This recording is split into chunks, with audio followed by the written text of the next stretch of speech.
nada aviso. Trago facão, paixão crua e bons rocks no arquivo. Tem gente que pira e berra, eu já canto Pio e Silva. Se fosse minha essa rua, o pé de pé tava vivo.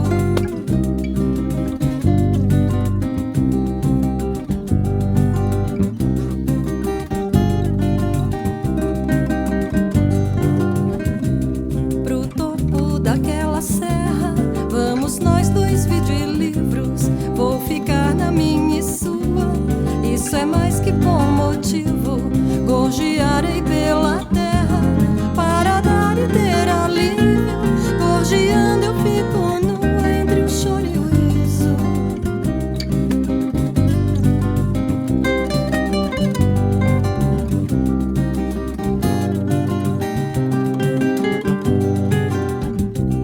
Pinta-silga, pomba, melroa, águia lá do paraíso, passarinho mundo da lua. Quando não trino, não sirvo. Caso a bela com a fera, canto porque é preciso.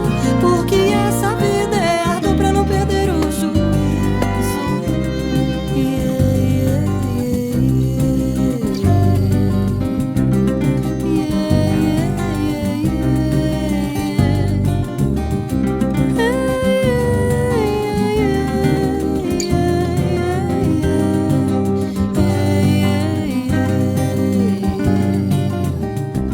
vim cantar sobre essa terra, antes de mais nada aviso. Trago facão, paixão crua e bons rocks no arquivo.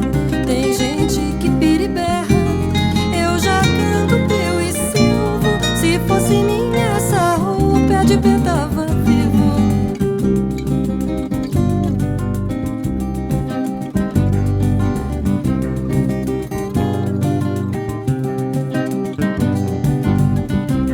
Pro topo daquela serra vamos nós dois, vídeo e livros. Vou ficar na minha e sua, isso é mais que bom motivo. Gorjearei pela terra para dar e ter alívio. Gorjeando eu fico nua entre o choro e o riso.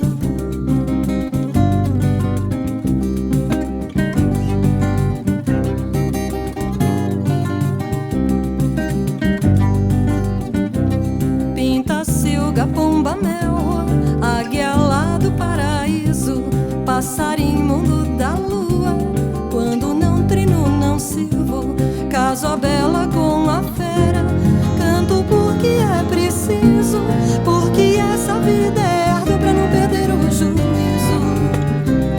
Yeah, yeah, yeah, yeah, yeah,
eu não posso mudar o mundo, mas eu balanço. Mas eu balanço. Mas eu balanço o mundo. Eu não posso mudar o mundo, mas eu balanço. Mas eu balanço. Mas eu balanço o mundo. Balanço só por balançar. Balanço às vezes por querer. Balanço só pra me amostrar. Balanço pra sobreviver. Botei tudo na balança, amor. Tô fechada pra balanço desde os tempos de criança. Só ponho a mão onde eu alcanço. Eu não posso mudar o mundo, mas eu balanço. Mas eu balanço. Mas eu balanço o mundo. Eu não posso mudar o mundo, mas eu balanço. Mas eu balanço. Mas eu balanço o mundo. Balanço pra te acompanhar. Na rede só eu e você. Sem hora pra se acordar. E se você não vacilar, vou balançar até morrer. Eu não posso mudar o mundo, mas eu balanço. Mas eu balanço. Mas eu balanço o mundo. Eu não posso mudar o mundo, mas eu balanço. Eu balanço. Mas eu balanço o mundo.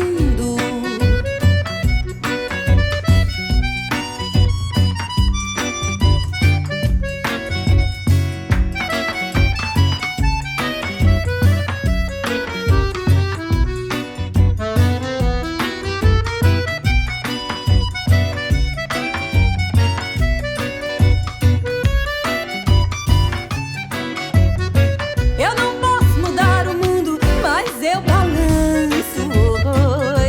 Eu balanço.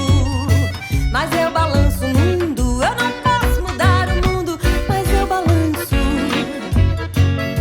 Mas eu balanço. Mas eu balanço o mundo.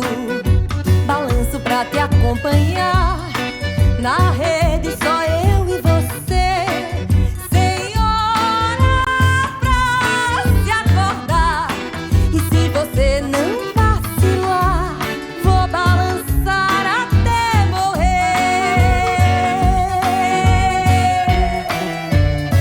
Eu não posso mudar o mundo, mas eu balanço.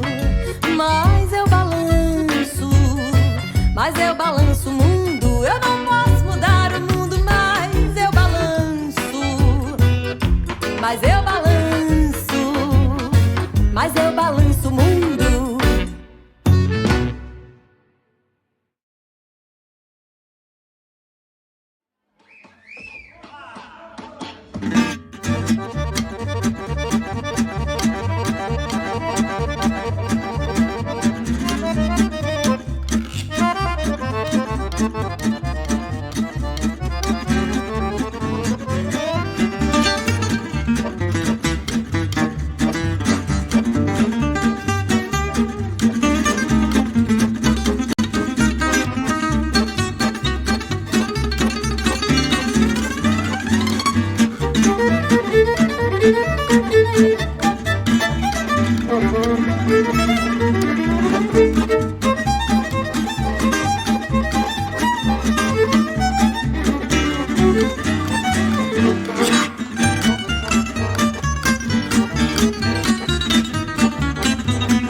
Muitíssimo boa noite, caros ouvintes da Rádio Café. Estamos aqui para mais um Espaço para Despertar, nessa noite de quarta-feira, 17 de dezembro de 2025.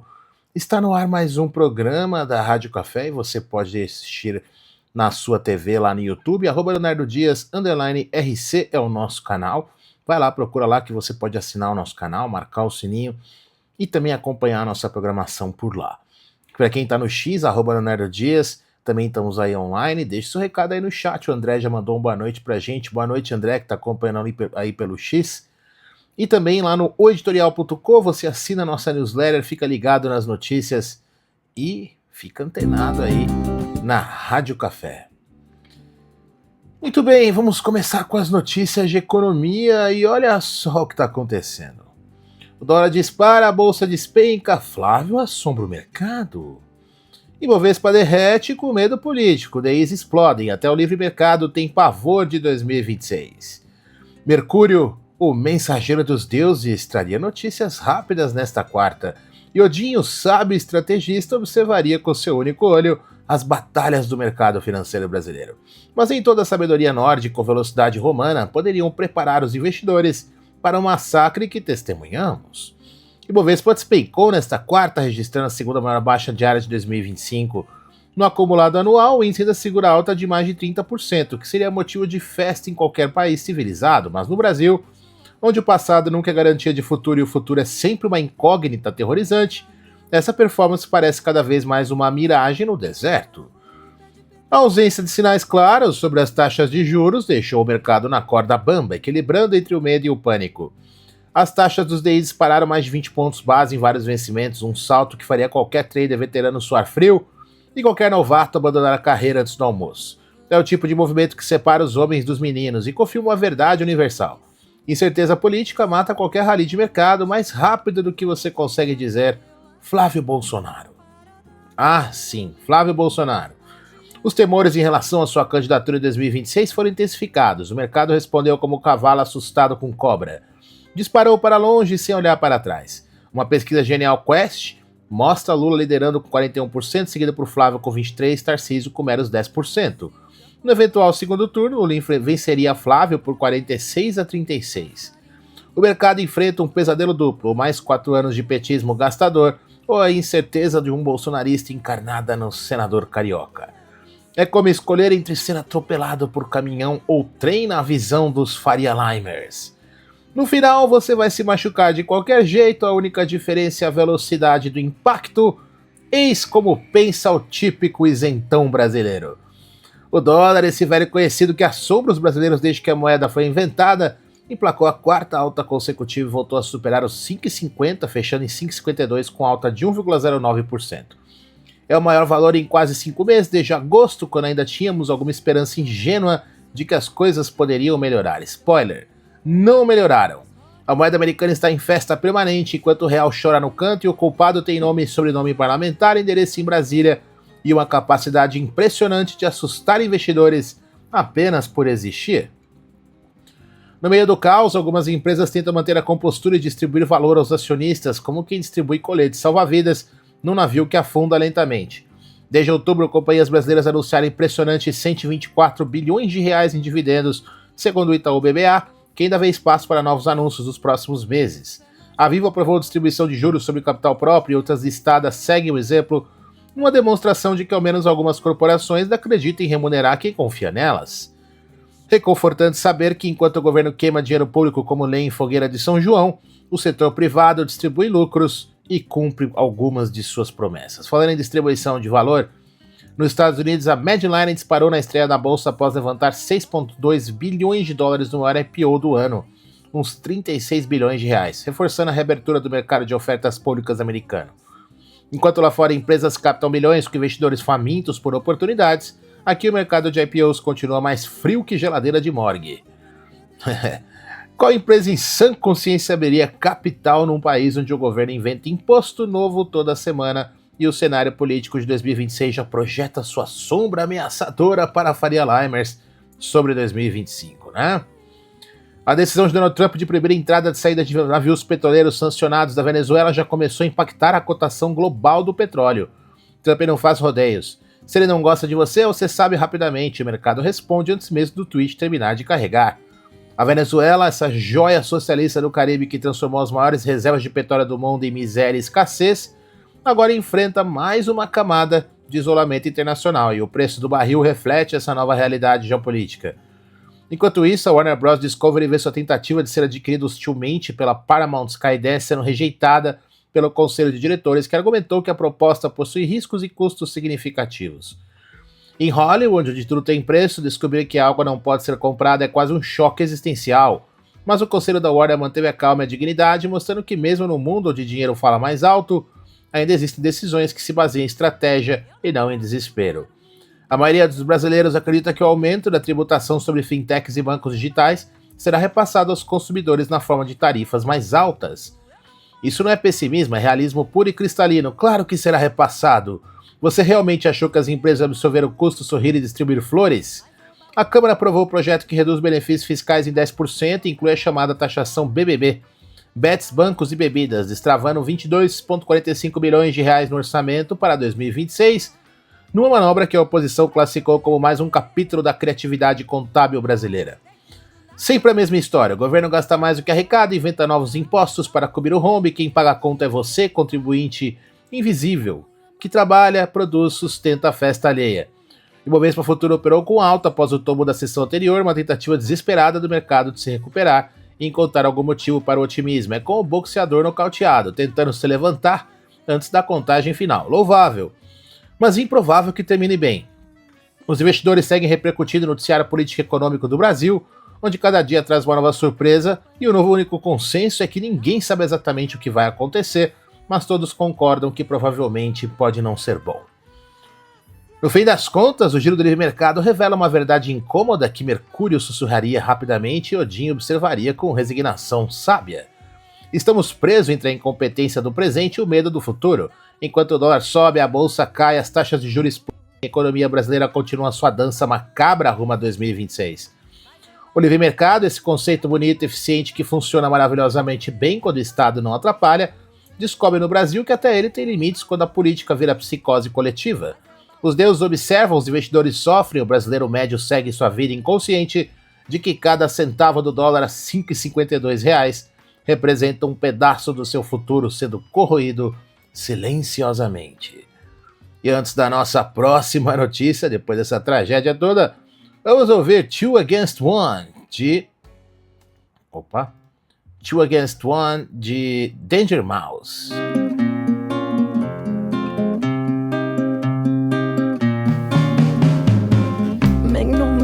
I don't do anything for free. I keep my enemies closer than my mirror ever gets to me. And if you think that there is shelter in this attitude, where do you feel the warmth of my gratitude? I get the feeling that it's two against one. I'm already fighting me, so what's another one? The mirror is a trigger and your mouth's a gun. Lucky for me, I'm not the only one.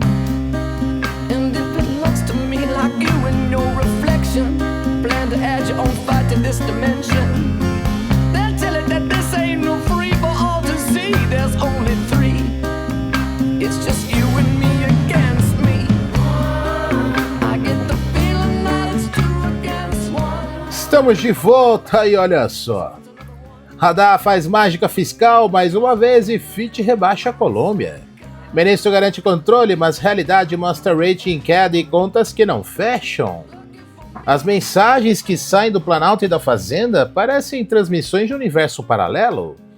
Odin reconheceria de imediato, essa é uma batalha perdida desde o início, travada por generais que se recusam a aceitar que o inimigo já invadiu o castelo. Aliás, sabe o que a gente está falando de Odin e de Mercúrio hoje?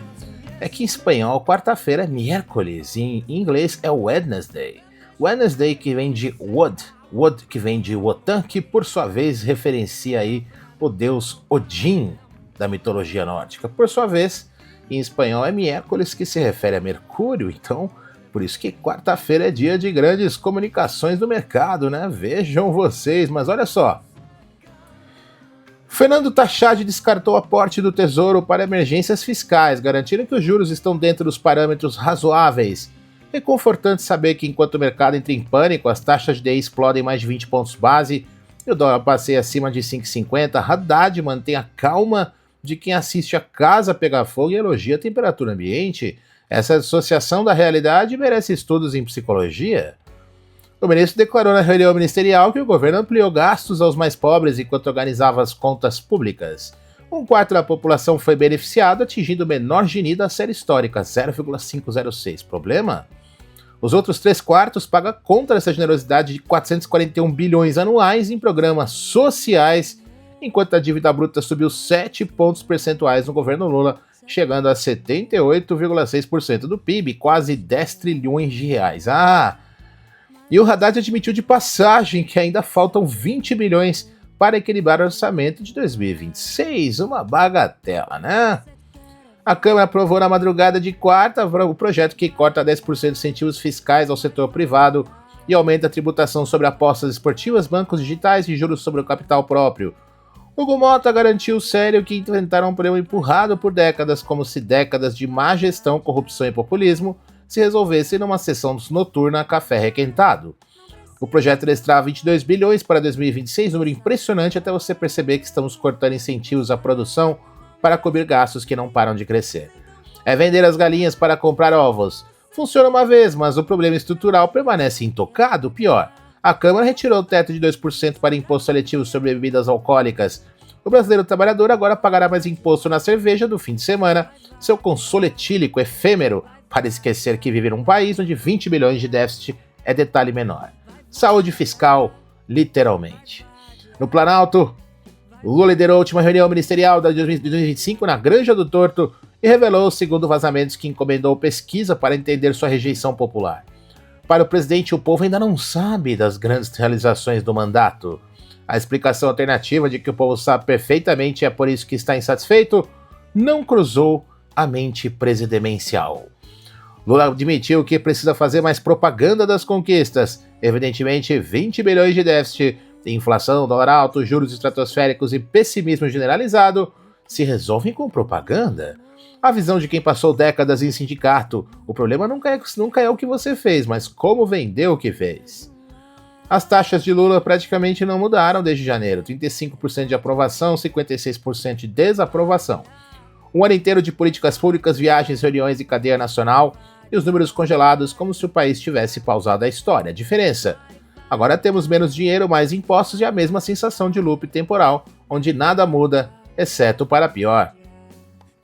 A Fitch Ratings rebaixou o rating da Colômbia, apontando desafios para a consolidação fiscal pós-2026.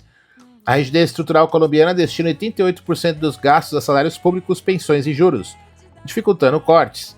A Fitch projetou déficit de 6,5% do PIB em 2025, o rating caiu de BB+, para BB. Traduzindo, a Fitch viu na Colômbia problemas estruturais assustadoramente familiares aos brasileiros e oficializou o óbvio.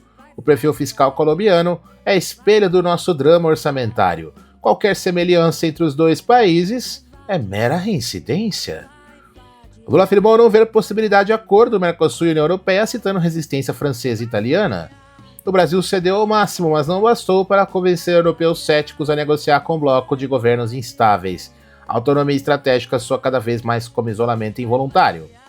No meio do furacão, o governo anunciou aporte de 6 bilhões de reais no BNDES para empréstimos a setores estratégicos. Quando você está no fundo do poço, a solução é pegar mais dinheiro emprestado e continuar cavando. Lógica impecável. Endividamento resolve endividamento, como o álcool cura ressaca. Os Correios entraram em greve por tempo indeterminado, paralisando 7 estados. Sindicatos reivindicam adicional de férias de 70%, pagamento em dobro aos finais de semana e vale-refeição de R$ 2.500 em 2 parcelas, batizado de Vale Peru. A greve ocorre em meio a rombo de 6,1 bilhões até setembro e tentativa de empréstimo emergencial de 12 bilhões de reais com garantia do Tesouro. É pedir cartão de crédito novo porque o antigo estourou usando a casa da mãe como garantia. O plano de restauração prevê demissão voluntária de 15 mil funcionários até 2027. Genial! Mais benefícios, menos funcionários, mais dívida, menos eficiência. O Giro da Economia Desgovernada revela que navegamos sem bússola, sem mapa, sem GPS, provavelmente sem combustível, em mares revoltos, comandados por capitão que insiste estar tudo sob controle enquanto a água cobre o convés. Odin, sua sabedoria milenar de Ragnarok, já teria abandonado essa Valhalla às avessas. Preparem-se! Se 2025 foi desafiador, 2026 promete espetáculo de criatividade fiscal e retórica política que faria os deuses chorarem de rir ou de desespero. Meus amigos, de homenagem ao desgoverno, vamos ouvir Vai Vadiar na versão de Mariana Aidar.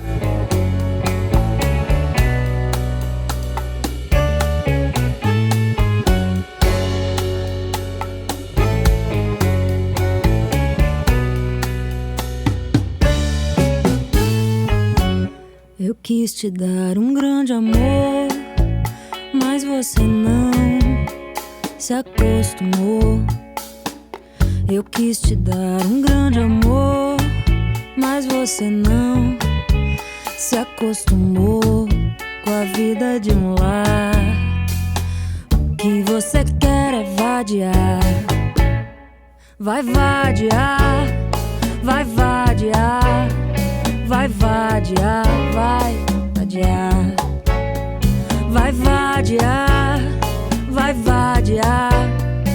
vai vadiar, vai adiar. Agora não precisa se preocupar. Se passares da hora, eu não vou mais te buscar. Muito bem, vamos agora falar do agro. O Brasil vira líder mundial em carne bovina. A agro conquista 500 mercados enquanto o governo tropeça na economia. Se diz o setor no Brasil que funciona brilhantemente apesar do governo e jamais por causa dele, é o agronegócio, enquanto Brasília se perde em discussões bizantinas sobre déficit crônico e como gastar dinheiro que não existe. O campo brasileiro segue conquistando mercados, batendo recordes e provando que quando o Estado sai do caminho, a iniciativa privada floresce. O Brasil superou os Estados Unidos e se tornou oficialmente o maior produtor mundial de carne bovina. Segundo o Departamento de Agricultura americano, produzimos 12 milhões de toneladas em 2025 contra 11 milhões dos Estados Unidos. Meus amigos, pois é, não paramos por aí. Exportamos 4,25 milhões de toneladas, batendo recorde histórico e deixando a Austrália 2,8 milhões e Índia 1,6 milhão e os próprios americanos 1,17 milhão comendo poeira. É um feito monumental, mesmo o país que mal equilibra suas contas públicas sem malabarismos contábeis dignos de circo, lidera confortavelmente a produção global de proteína animal. A ironia é deliciosa, quase tanto quanto uma picanha argentina, ou melhor, brasileira. Lula, sempre ágil para colher louros alheios, como quem colhe milho maduro, anunciou que o governo abriu 500 mercados internacionais para produtos agropecuários entre 23 e 25.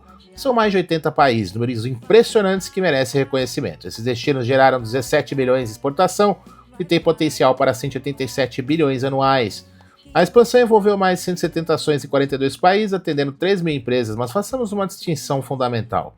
O governo abriu mercados, derrubou barreiras, negociou acordos. O agronegócio, com trabalho incansável, tecnologia de ponta e qualidade imbatível, conquistou esses mercados de fato.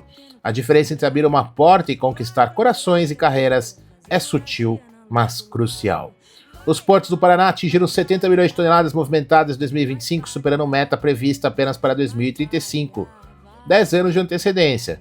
O recorde representa crescimento de 5% e prova que a infraestrutura portuária bem gerida por profissionais competentes funciona. O Porto de Paranaguá lidera como maior exportador mundial de frango congelado, com 48% da produção nacional destinada ao exterior e responde por 40% de todas as exportações de carne do país. É reconfortante saber que nem toda a gestão pública brasileira é um desastre completo. As vendas seguem robustas. O Departamento de Agricultura americano informou nesta quarta 323 mil toneladas de soja vendidas, sendo 198 mil para a China, 125 mil para destinos não revelados, mais 177 mil toneladas de milho, tudo da safra 25-26. O Brasil se consolida como fornecedor global preferencial, provando que a demanda internacional permanece forte, independente das turbulências políticas que dominam nossos noticiários. No mercado do café, os preços recuaram. O Arábica caiu 2.740 pontos, fechando dezembro em 351,90 centavos por libra, enquanto o Robusta despencou 3,31%, atingindo mínima de 4 meses em Londres a R$19 mil por tonelada. A nova safra vietnamita 10% maior e chuvas nas regiões cafeeiras brasileiras aliviaram preocupações. Com o dólar acima de 5,50, preços cederam. Mesmo assim, o café brasileiro segue como referência global e a volatilidade faz parte do jogo. O projeto Bloco Sul do Leite surgiu para proteger produtores da concorrência desleal de países de subsídios governamentais massivos. A iniciativa desenvolve defesas contra práticas que prejudicam quem compete sem muletas estatais. É o agro se organizando estrategicamente para proteger interesses legítimos, algo que o governo deveria fazer sistematicamente, mas raramente faz com competência. Esse giro do agro nos lembra que o Brasil tem potencial gigantesco quando a burocracia não atrapalha. O campo é a prova viva de que o trabalho duro, tecnologia, gestão profissional e livre mercado produzem riqueza genuína. Enquanto Brasília discute como gastar dinheiro que nunca terá, o agro produz riqueza real, alimenta bilhões, sustenta a balança comercial e prova que o futuro do Brasil não está nos palácios, mas nos campos, fazendas e portos. Mercúrio aprovaria a velocidade dessas conquistas e Odin reconheceria estratégia milenar. Menos Estado parasita, mais produção privada. E agora vamos ouvir a música De Ladinho, de Lila.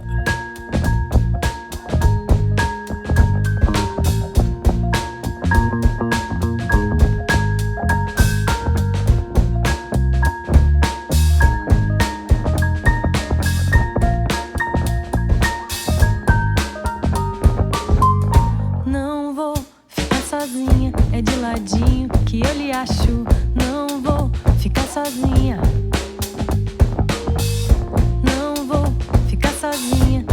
ladinho que eu lhe acho. Não vou ficar sozinha. Vou invadir o teu mundo, vou beber da tua água, teu gostinho no copinho me deixa apaixonada. Vou invadir o teu mundo, vou beber da tua água, teu gostinho no copinho me deixa apaixonada. Não vou ficar sozinha, é de ladinho. Não vou ficar sozinha. Estamos de volta e vamos lá para nossa próxima notícia. OpenAI negocia bilhões e debate sobre a esquenta. Gigantes investem pesado enquanto o mundo questiona se estamos construindo o futuro ou sepultura digital. Mercúrio teria dificuldade para acompanhar a velocidade com que a IA tenta transformar o mundo. Odin, sábio milenar, observaria com cautela. Ferramentas poderosas nas mãos de humanos falíveis nem sempre terminam bem. A história confirma. A OpenAI negocia com a Amazon investimento de mais 60 bilhões de reais além de acordo para usar os chips de IA que a gigante do varejo desenvolve. A mensagem ao mercado é cristalina, a corrida da inteligência artificial está esquentando e os valores envolvidos fariam até Jeff Bezos arquear a sobrancelha. Simultaneamente, a OpenAI fechou acordo com a Disney para usar mais de 200 personagens icônicos de princesas a heróis da Marvel. Quando a IA criar filmes inteiros sem humanos, o que isso dirá sobre a criatividade e trabalho?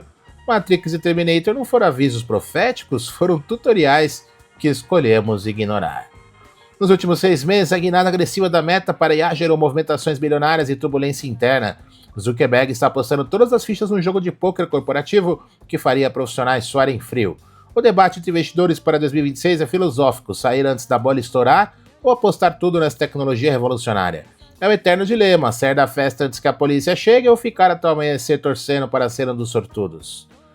Olivier Goldman, executivo sênior da OpenAI, aponta 3 setores na mira da automação: vendas, atendimento ao cliente e desenvolvimento de software. Traduzindo, milhões de empregos estão ameaçados. A promessa da IA é fazer tudo melhor, mais rápido, mais barato, sem reclamar de salário ou férias. O que a promessa não aborda? O que faremos com milhões de humanos estruturalmente obsoletos? Renda básica universal? Evolução social? Ninguém sabe. A Xiaomi apresentou avanços em IA na conferência do ecossistema integrado Pessoas, Carros, Casa 2025. A promessa? Futuro onde tudo está conectado, automatizado, monitorado. A pergunta que ninguém quer fazer. Utopia da eficiência ou distopia orwelliana? Resposta honesta, depende de quem controla os algoritmos e servidores. O Google lançou o CC, agente experimental de IA para aumentar a produtividade em tarefas cotidianas. A TOTOS anunciou assistente de IA para ajudar supermercados a compreender a reforma tributária brasileira. Se há algo que precisa de inteligência artificial avançada para ser compreendido por cérebros humanos normais, é a legislação tributária brasileira e suas 97 mil páginas de complexidade kafkiana. A Aloha Fibra apresentou o Luminai, plataforma de IA generativa 100% nacional. Reconfortante saber que o Brasil participa da corrida tecnológica global, mesmo alguns quilômetros atrás de gigantes americanos, chineses e europeus. Essa IA se torna aliada essencial para departamentos de RH organizarem triagem de candidatos, integração de funcionários e escalas operacionais, especialmente em dezembro, quando as demandas explodem. Hollywood enfrenta seu momento existencial. A IA cria possibilidades artísticas novas e gera controvérsias legítimas sobre autoria criativa e direitos de roteiristas, atores e técnicos. A indústria bilionária de entretenimento precisa decidir abraçar a IA como ferramenta criativa ou ser engolida por concorrentes mais ágeis. O Observatório Softex apresentou o Policy Brief, regulação que compete IA confiável para escalar a produtividade do Brasil, enquanto a Comissão de Ciência da Câmara debate proposta que reforça a centralidade do docente humano e limita o uso de IA no ensino fundamental e médio, um eterno cabo de guerra. Inovação disruptiva versus controle regulatório. Liberdade tecnológica versus segurança social. Progresso acelerado versus precaução prudente. O CETIC-BR aponta que 41% dos provedores de internet no Brasil são micro e pequenas empresas. A transformação digital chegou ao interior profundo do país. A IA promete democratizar acesso à tecnologia ou concentrá-lo nas mãos de gigantes globais. O futuro dirá. A sul-coreana InnoSpace adiou o lançamento espacial após detectar avaria técnica. Até a conquista do espaço sideral depende de tecnologia que às vezes não coopera. Lembrete humilde numa era de arrogância tecnológica, por mais avançados que sejamos, ainda somos reféns da física, da engenharia e da probabilidade de falhas. O nosso giro da inovação nos coloca à frente ao futuro, a IA promete revolucionar tudo. Do trabalho e entretenimento, da educação à saúde. A pergunta que fica ecoando é se estamos preparados para as consequências dessa revolução.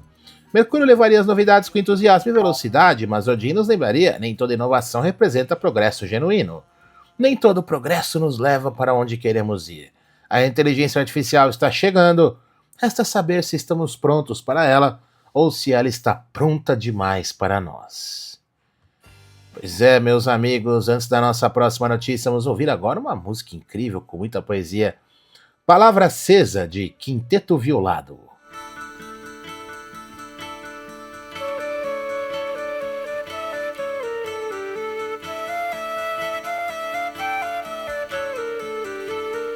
Se o que nos consome fosse apenas fome, cantaria o pão. Como que sugere a fome para quem come? Como que sugere a fala para quem cala? Como que sugere a tinta para quem pinta? Como que sugere a cama para quem ama? Palavra quando acesa não queima em vão, deixa uma beleza posta em seu carvão. E se não lhe atinge como uma espada, peço não me condene, ó minha amada, pois as palavras foram pra ti, amada, pra ti, amada, ó pra ti, amada.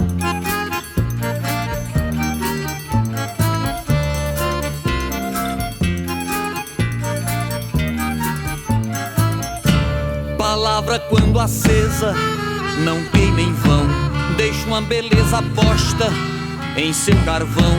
E se não lhe atinge como uma espada, peço não me condene, ó minha amada, pois as palavras foram pra ti, amada, pra ti, amada, ó pra ti, amada. Estamos começando a sessão Brasil do nosso programa. Não esquece de deixar o seu like e compartilhar a Rádio Café para a posteridade. Vamos falar de segurança pública. Brasil sob cerco do crime organizado. Facções expandem delivery de drogas e armas operam enquanto operações prendem centenas. Quarta-feira, dia de Mercúrio, deus da comunicação e dos ladrões. E que comunicação temos hoje? O crime organizado brasileiro virou multinacional e as notícias desta manhã revelam uma guerra que o Brasil oficial prefere chamar de segurança pública. Começamos com a inovação do mal. O Comando Vermelho lançou o delivery de drogas e armas por aplicativo no Rio de Janeiro. A Operação Contenção da Polícia Civil descobriu que a facção criou um esquema tão sofisticado que faria inveja aos unicórnios do Vale do Silício. Núcleos especializados, logística digna de MBA, app facilitando a vida do consumidor. É a Amazon do crime, com a diferença que essa entrega a morte de graça. E já que falamos em tecnologia, em Salvador a brutalidade do Comando Vermelho chegou a novos patamares. 3 funcionários da Planet, empresa de internet, foram torturados e executados. Um áudio no web mostra que os criminosos fizeram chamada de vídeo durante a tortura, exigindo pagamento. Inovação e barbárie de mãos dadas. Enquanto você vê inovava, tem gente que prefere o básico da burrice. Em Brasília, a Receita Federal pegou uma passageira do aeroporto carregando 13 quilos de crack e 700 gramas de maconha. Valor estimado, R$180 mil. A mala devia pesar mais que a consciência. Na capital federal mesmo, a Polícia Civil prendeu um casal que cultivava maconha em grande escala em Lusiânia e divulgava o crime nas redes sociais. Marketing digital levado ao pé da letra, perfil aberto funcionando como vitrine. Darwin Awards, edição brasileira. A Polícia Federal desmontou quadrilha que vendia diplomas falsos para todo o país, operando na região dos lagos. Cursos superiores, técnicos, ensino médio, tudo fake, tudo à venda. E o GAECO do Distrito Federal prendeu advogados e um PM envolvidos no esquema do faraó dos bitcoins, Gladson Acácio dos Santos. A Operação Crypto Laundry continua desvendando essa teia de lavagem que sangrou milhares de brasileiros ingênuos. Crime de colarinho branco travestido de tecnologia. O Comando Vermelho também marca presença em São Paulo. Leonardo Felipe Panonos Cupins Calisto, o Bode, assumiu a liderança do tráfico no interior paulista após a prisão de Magrelo, rival do PCC. Batizado pela facção no Rio, agora comanda operações em Rio Claro. Franquia do mal se expande. Falando em franquia, TH Joias, deputado estadual Diego Raimundo dos Santos Silva, foi transferido para a Penitenciária Federal de Brasília. Político e bandido, combinação explosiva brasileira. Do lado do PCC, o Piauí prendeu 11 integrantes da segunda fase da Operação Crepúsculo, com ações também em São Paulo. Em Bauru, 5 suspeitos morreram em confrontos durante a Operação do GAECO. A ação conjunta com a PM cobriu mandatos contra 25 investigados, apreendeu 2.000 pinos de cocaína, 120 tijolos de maconha, 7 pistolas. A tentacular organização tem braços por todo o país. Santa Catarina virou protagonista no combate ao crime. O Estado monitora e promete repressão contra Hezbollah e PCC na fronteira com a Argentina. Hezbollah operando em solo brasileiro. Globalismo do terror. O secretário de Segurança Pública destacou na CPI do crime organizado o uso de inteligência integrada para rastrear facções e grupos extremistas. E tem números. O delegado-geral Ulisses Gabriel informou que o Estado bloqueou 4,5 bilhões de reais do crime organizado desde 2023. Isso sim é política pública, cortar o dinheiro do crime. Mas nem tudo é eficiência. A Corregedoria Geral da Justiça revelou imagens chocantes de tortura na penitenciária Ferrugem, em Sinop, Mato Grosso. Cães de ataque, spray de pimenta, violências rotineiras contra custodiados. As imagens anexadas à investigação comprovaram tudo. Está o torturador que a esquerda finge não ver quando convém. Girino, líder do Comando Vermelho que fugiu da cadeia, foi recapturado pela Polícia Civil do Rio. Renan Januário das Dores era subordinado apenas do traficante Rato Velho. Pegou, fugiu, foi pego de novo. Ciclo vicioso. Falando em ciclo, o Tribunal de Justiça Militar de São Paulo condenou 11 policiais militares por oferecer segurança ilegal para Vinícius Gritz Batti, o diretor do PCC executado em novembro no aeroporto de Guarulhos.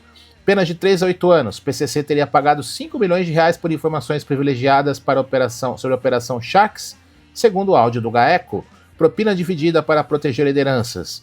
O Estado dentro do Estado, versão miliciana. Antony Garotinho, ex-governador e secretário de Segurança do Rio, pediu reforço na escolta após depor na CPI do crime organizado.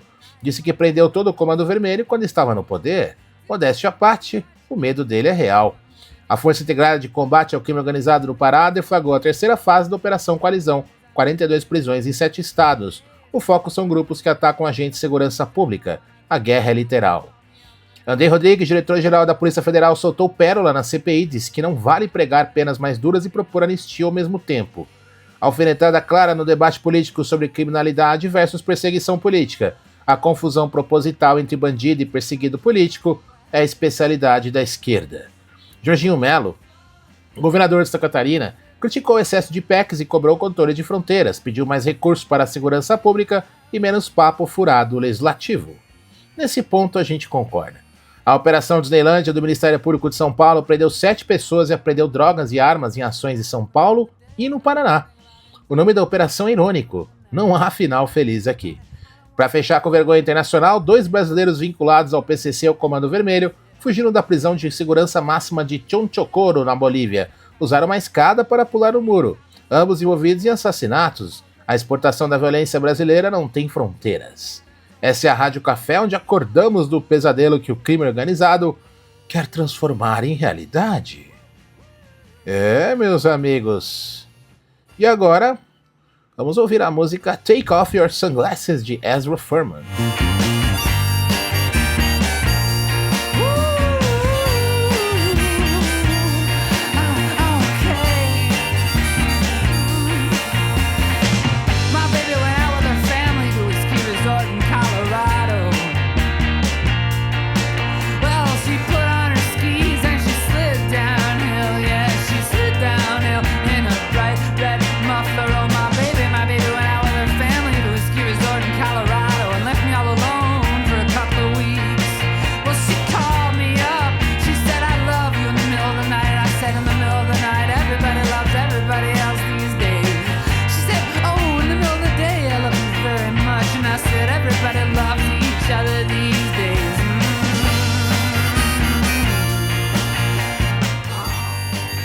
Estamos de volta e olha só. STF consolida o Estado Penal Seletivo. Enquanto pune manifestantes com anos de cadeia, derruba marcos e protege aliados. Do crime organizado nas ruas para a justiça desorganizada de toga. Bem-vindos ao Teatro do Absurdo Jurídico Brasileiro, onde a Constituição é o que 11 ministros dizem que é, e a lei se curva ao capricho de quem interpreta. A primeira turma do Supremo condenou Aildo Francisco Lima a 14 anos de prisão. Seu crime? Gravaram um vídeo sentado na cadeira de Alexandre de Moraes durante 8 de janeiro. A defesa provou que ele nem entrou no prédio do STF, que a cadeira estava fora do plenário, mas não importa. Sentar numa cadeira vazia virou crime hediondo. 14 anos. Estupradores pegam menos, corruptos estão soltos. Mas a cadeira do Alexandre, imperdoável. Falando do ministro, ele mandou Bolsonaro fazer perícia médica nessa quarta no Instituto Nacional de Criminalística da Polícia Federal. A defesa avisou que o ex-presidente precisa de cirurgia. Moraes, sempre solícito quando se trata de adversários, quer confirmar pessoalmente se há mentira. Humilhação institucionalizada. Moraes também prorrogou o prazo do laudo sobre Alzheimer do general Heleno. A perícia conclui em 26 de dezembro, embasando o pedido de prisão domiciliar humanitária. O general de 77 anos com Alzheimer preso, enquanto isso, Lula passeia livre depois de condenação em 3 instâncias. O STF finalizou o julgamento da suposta tentativa de golpe. 19 militares condenados. Bolsonaro pegou a maior pena, 27 anos 3 meses, Braga Neto 26 anos. General Fábio Fernandes autor confesso do plano para matar Lula. Alckmin Moraes levou 26 anos e 6 meses. Veredito inédito contra militares de alta patente. No total, 29 condenados, apenas 2 absolvidos. A mensagem é clara. Questionar o sistema é golpe. Defender o sistema não importa. O que você faça é democracia. O Superior Tribunal Militar vai julgar a perda de patente desses militares, mas só depois das eleições de outubro de 2026. Conveniente, não? A presidente do STF, Maria Elizabeth Rocha, admitiu que existe a possibilidade de o relator segurar o processo para que o militar não perca a patente. Mauro Cid, delator, pena de 2 anos em regime aberto, não deve perder nada. Delação premiada vale ouro. E olha que delação criativa, hein? Use a sua criatividade. Até agora, o STF condenou 810 pessoas pelos atos de 8 de janeiro. Foram atuadas 1.734 ações penais. Os acordos e condenações renderam 3 milhões de reais para ressarcir danos públicos. Uma indústria de perseguição política operando a todo vapor, com eficiência que o judiciário brasileiro raramente demonstra em outros casos. Enquanto coordena manifestantes, o mesmo STF formou maioria para derrubar trechos da Lei 14.701 de 2023, que estabelece o marco temporal das terras indígenas. 6 votos a 0. A lei restringia demarcações a áreas ocupadas até 1988, seguindo jurisprudência que o próprio STF havia estabelecido, mas agora não serve mais. Gilmar Mendes liderou, 5 seguiram. O agronegócio que se vire, produtores rurais que percam suas terras, afinal, ativismo judicial tem dono. O Superior Tribunal de Justiça julgou Gladson Camelli, governador do Acre. Segundo o Poder 360, havia a possibilidade de pedido de vista, mais um governador de oposição na mira. Sobre essa história do marco temporal, quem se beneficia disso? Globalistas. Vejam vocês, hein? Olha só. O STF definiu lista tríplice para a escolha de ministro substituto do TSE na vaga de juristas. 3 advogados disputam. Lula escolherá. Adivinha qual perfil sai vencedor? Mais um dos prerrogativas no judiciário brasileiro. Mauro Keppel, corregedor do Conselho Nacional de Justiça, autorizou o pagamento retroativo de licenças compensatórias a magistrados do Tribunal de Justiça do Paraná. O povo paga imposto até para respirar, juízes recebem benesses retroativas sem pestanejar. Alexandre de Moraes autorizou visitas de familiares a Anderson Torres, ex-ministro da Justiça de Bolsonaro, preso na Papudinha. Torres cumpre pena de 24 anos por participação em suposta trama golpista. A bondade de Moraes é seletiva, Aildo, que sentou na cadeira, não teve a mesma sorte. Uma investigação revelou que o Banco Central não tem registro de atuação da mulher de Moraes, a advogada Viviane Barces de Moraes, junto à instituição. O contrato dela com o Banco Master previa atuação em 4 frentes: Receita Federal, Procuradoria-Geral da Fazenda, Banco Central e CAD. O BC não viu nada, o CAD também não. Será que o trabalho era invisível? Ou o contrato de 129 milhões de reais era de fachada? Tem mais. O Banco Central identificou fraudes contábeis no Master destinadas a encobrir prejuízos. O rombo pode ter gerado perdas de 12 bilhões de reais ao BRB, bilhões com B maiúsculo, e a esposa do ministro estava no meio.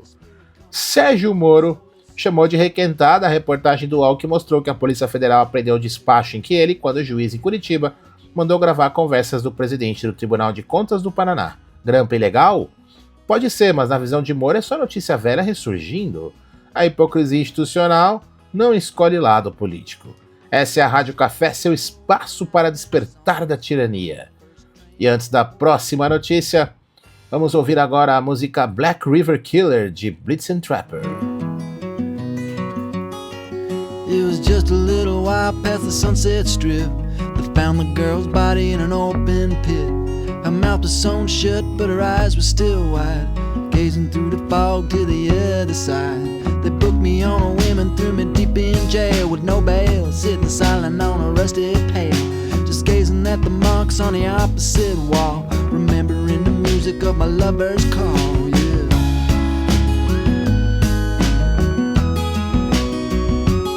So you make no mistake, I know just what it takes to pull a man's soul back from heaven's gates. I've been wandering in the dark about as long and thin, but they say it's never too late to start again. Oh when will the spirit come a-calling from the soul to send? Oh when will the keys to the kingdom be mine again?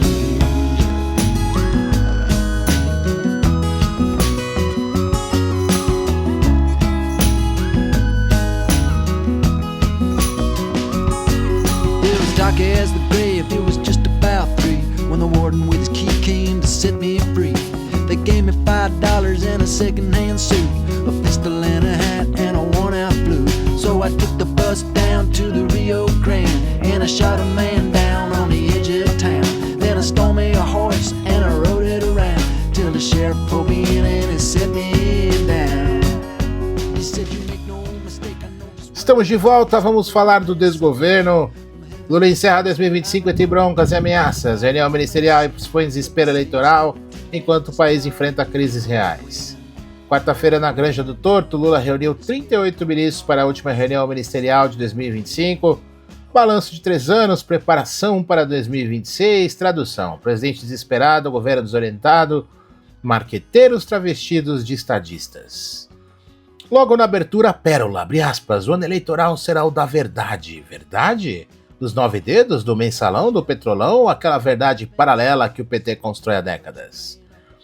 Lula liberou os ministros para disputar eleições. Por favor, ganhem, implorou. O desespero estampado. O governo que prometeu reconstruir o país agora implora por vitórias em estados, né? E também no Congresso. Vejam vocês. Peraí que eu apertei o botão errado. Aí, ó. Então, depois ele atacou a oposição com sutileza de trator. Em 2026, partidos vão definir de que lado estão. Tradução, ou comigo ou com o golpismo. Sabe como é com o PT? Todo mundo que não tá com eles é golpe. É golpe. A velha cartilha petista dividindo o país entre mocinhos e vilões. E eles, naturalmente, são os mocinhos, que todo mundo sabe que são vilões. Mas, enfim. A reunião teve bronca. Lula desabafou. Dá a impressão que vocês não são governo. Cobrou melhoria na comunicação. Segundo ele, o povo não sabe o que o governo faz. Sabe por quê? Porque não faz nada relevante. A comunicação não é ruim, o governo é ruim. Não se vende produto podre com embalagem bonita. Culpou a polarização política pela avaliação ruim do governo. Curioso. Quando a polarização elegeu, era a consciência democrática. Agora que expõe incompetência virou problema. A narrativa muda conforme a conveniência. Pediu que ministros divulguem ações e comparem entregas das gestões anteriores. Tradução, ataque em Bolsonaro. Governar pela crítica é mais fácil que apresentar resultados. Lula ainda se ofereceu a Trump para mediar paz entre Estados Unidos e Venezuela. A megalomania não tem limites. O homem que abraça Maduro quer mediar entre a maior potência e uma ditadura sanguinária. Trump deve estar rindo. Na mesma reunião, citou Trump, é mais barato conversar que fazer guerra, bonito. Pena que Lula só conversa com ditadores, nunca com quem discorda dele. Diálogo seletivo. Ele demitiu o Celso Sabino do turismo. Sabino foi expulso do União Brasil, já era. Assume Gustavo Damião, filho do deputado Damião Feliciano. Nepotismo disfarçado de indicação partidária. Pediu votos senadores para aprovar Jorge Messias, advogado-geral da União, ao STF. Escolha por mérito, não amizade, disse. Claro, o mensalão foi equívoco contábil. As boas notícias continuam. Lula vai reconhecer música gospel como patrimônio nacional. Gesta o eleitorado evangélico enquanto escândalos se acumulam. Curioso como o PT só lembra dos evangélicos na hora do voto. No resto do tempo, promovem tudo que contraria valores cristãos. Enquanto isso, o jornal The Guardian revelou o papel de Joesley Batista como intermediário diplomático informal do governo. Joesley, aquele condenado por corrupção, viajou a Caracas para convencer Maduro a deixar o poder, não deu certo, mas conseguiu acesso direto a Trump para negociar tarifas americanas, diplomacia ou lobby empresarial. A fronteira sumiu. E tem mais podre. A Polícia Federal revelou que Lulinha viajou em primeira classe com Antônio Carlos Antunes, o careca do INSS, em voo para Lisboa. Passagens entre 14 mil e 25 mil reais pagas pelo empresário investigado na farra do INSS. Lulinha recebia mesada de 300 mil por mês e um pagamento de 25 milhões. Mudou-se para Madrid recentemente. Coincidência, né? No Congresso, o governo perdeu de novo. A CCJ do Senado aprovou o PL da dosimetria, que permite redução de penas para condenados dos atos de 8 de janeiro. Gleisi Hoffmann disse que não há acordo. Boulos chamou de anistia envergonhada. A verdade é que o governo não tem força política para barrar. A base derrete enquanto o Planalto chora. Nas pesquisas, algo revelador. O Poder Data mostrou que o governo Lula tem 42% de aprovação. Lula, pessoalmente, apenas 35%, 7 pontos a menos. Tradução. O povo tolera o governo, mas rejeita o presidente. Fadiga do material. Lula está velho, cansado, desgastado. O terceiro mandato está pesando. Não podemos esquecer do deputado Chico Alencar, do PSOROS. Ele comemorou a aprovação do imposto seletivo de 30% sobre bebidas açucaradas, abre aspas, vitória da saúde, celebrou. A foto que postou, um refrigerante zero açúcar, zero carboidrato, zero calorias. Símbolo perfeito da esquerda, combater problema inexistente com a solução errada. Lula ameaçou os europeus. Se o acordo Mercosul da Europeia não for aprovado agora, disse que não negocia mais enquanto for presidente. França e Itália se opõem. Lula faz ameaças vazias. A diplomacia brasileira afunda. Até parece que não vão fechar o acordo por causa do Lula, né, pessoal? Não vão fechar é por causa do Macron. O Prerrogativas, grupo de advogados de esquerda, homenageou Tachad, Tebet e Alckmin em jantar. Lula e Janja prestigiaram. Xande de Pilares cantou. Paulo Vieira estava lá. Festa entre amigos enquanto o país sangra, elites festejando, povo pagando a conta. Lula informou que vai tirar uma semana de recesso e volta dia 6 de janeiro, depois do carnaval. Prometeu dançar como o mestre-sala. Lula brinca de carnaval enquanto o Brasil afunda. O PT em sua essência, festa e responsabilidade, descaso com o povo. Essa é a Rádio Café, um espaço para despertar da ilusão de que PT significa Partido dos Trabalhadores. PT é perda total. Antes da nossa próxima notícia, vamos ouvir The Magic, de Jonas Policewoman.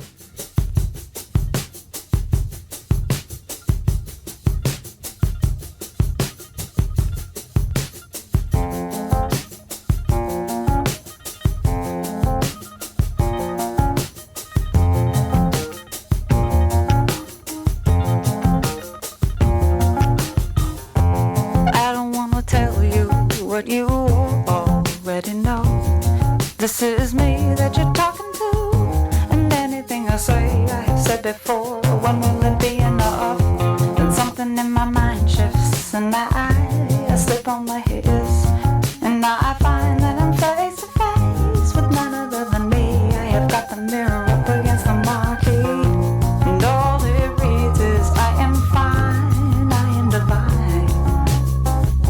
But there's a wild ride going on behind the sign. I'm looking for the magic, I'm feeling for the right way out my mind. Looking only out for me to release me from the maze I'm making myself. Looking for the magic, I'm looking for the magic, I'm looking for the magic. Now I don't wanna come off like I am, I'm losing my head. O André mandou no chat aí, exatamente, perda total, é isso aí, André. E olha só, PL da dosimetria avança no Senado em urgência. Projeto que reduz penas do 8 de janeiro é aprovado na CCJ e vai à plenária após manobra. O Congresso Nacional decidiu encerrar 2025 com mais um capítulo.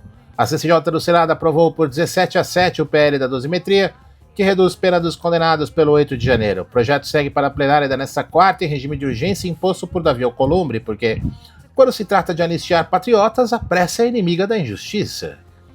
A manobra foi cirúrgica. O relator Esperidião Amin acatou a emenda do Sérgio Moro, restringindo os efeitos apenas aos crimes de 8 de janeiro. A sacada? Classificá-la como emenda de redação e não de mérito. Assim o texto não volta à Câmara, vai direto para Lula sancionar ao vetar. Ginástica regimental olímpica. Otto Alencar, presidente da CCJ, tentou barrar, classificando a emenda como de mérito, foi derrotado. Alessandro Vieira apresentou o voto em separado pela rejeição, depois pediu para desconsiderar e votou a favor, alegando ser vontade da maioria. Democracia é isso, você vota contra suas convicções porque todo mundo votou. Até Fabiano Contarato, petista, votou a favor por engano. Engano conveniente, diga-se. O governo promete resistência, Lula anunciou veto integral. Lindbergh Farias, líder do PT na Câmara, ameaçou judicializar. Adolfo Rodrigues vai acionar o STF hoje mesmo se o plenário aprovar. A estratégia é transparente, ganhar tempo, empurrar para 2026, manter patriotas presos até as eleições. Mas a pérola do dia veio de Jacques Wagner, líder do governo no Senado. Ele admitiu ter feito acordo para voltar à dosimetria hoje sem consultar Gleisi nem Lula. Em troca, seria pautado o PLP 128 que corta benefícios fiscais, prioridade do Planalto. O acordo irritou MDB e PSD que abandonaram a votação. Detalhe: Gleisi havia negado qualquer acordo horas antes. Coordenação governamental invejável. Pesquisa Genial Quest mostra que 47% dos brasileiros são contra o PL da dosimetria. Revela também que 53% nem sabia da aprovação na Câmara. A grande mídia, ocupada protegendo a narrativa oficial, esqueceu de informar o povo. Enquanto isso, Lula fazia afagos ao Congresso em reunião ministerial. Disse ser amigo de Hugo Mota e Davi Alcolumbre e estar disposto a parar arestas. O mesmo Congresso que aprovou o projeto que ele promete vetar, o mesmo que derrubou seus vetos ao licenciamento ambiental. Mas Lula é grato, conseguiu aprovar quase tudo, quase. O presidente também culpou a desarticulação entre líderes da base pelas derrotas recentes, reconheceu falhas na coordenação política. Tradução: a culpa sempre é dos outros, nunca da pauta esdrúxula ou da incompetência palaciana. E tem mais. O novo protocolo de representação contra a deputada Camila Jara no Conselho de Ética por agressão a servidor da Câmara. Ela teria empurrado o secretário-geral da mesa e enfiado o dedo em seu rosto durante protesto pela cassação de Glauber Braga. Não é estreia. Em agosto, Nicolas Ferreira acusou Camila de agredi-lo na virilha. A assessoria negou violência deliberada, apenas abriu espaço na multidão com o dedo na virilha. Coincidências se acumulam. O presidente da Câmara, Hugo Mota, cancelou a sessão desta quarta, motivo oficial: dedicação ao orçamento 2026, o motivo real: deputados foram assistir PSG e Flamengo na final do Intercontinental da FIFA. Prioridades bem calibradas. Fernando Haddad, na mesma reunião ministerial, afirmou que os resultados econômicos só foram possíveis pela articulação com o Congresso. Não houve milagre fiscal, mas reconstrução com aval legislativo. Agradeceu aos líderes presentes, incluindo Jacques Wagner, o mesmo que fez acordo nas costas do governo. Gratidão seletiva. Essa é a Rádio Café, onde a dosimetria da verdade não precisa de emenda de redação. Antes da nossa próxima notícia, vamos ouvir Baby Brother, de Matiel.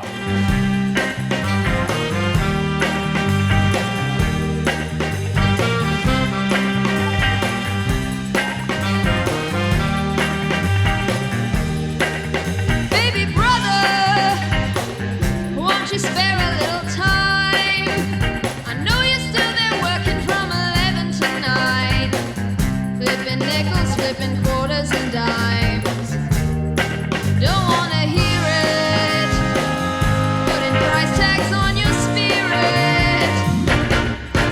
Baby brother, you're gonna end up getting hurt. Estamos de volta e olha só.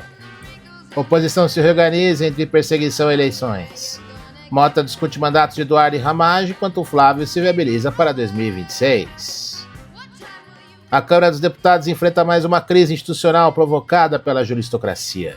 O presidente Hugo Mota convocou o Colégio de Líderes para discutir a situação dos mandatos de Alexandre Ramagem e Eduardo Bolsonaro. Ramagem fugiu do Brasil após ser condenado a 16 anos e um mês de prisão na trama golpista inventada pelo STF. Eduardo já está nos Estados Unidos desde março, onde articula sanções contra autoridades brasileiras que perseguem a direita. E não está de férias não, Eduardo trabalha para tentar desestabilizar instituições que se voltaram contra o Brasil conservador e conseguiu. A campanha dos Estados Unidos resultou em sanções contra 18 autoridades brasileiras.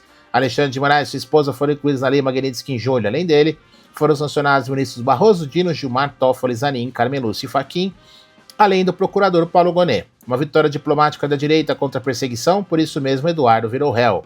A PGR denunciou por coação no curso do processo. A Defensoria Pública alega que as manifestações estão protegidas pela imunidade parlamentar e liberdade de expressão. Mas criticar decisões judiciais é crime agora, aparentemente.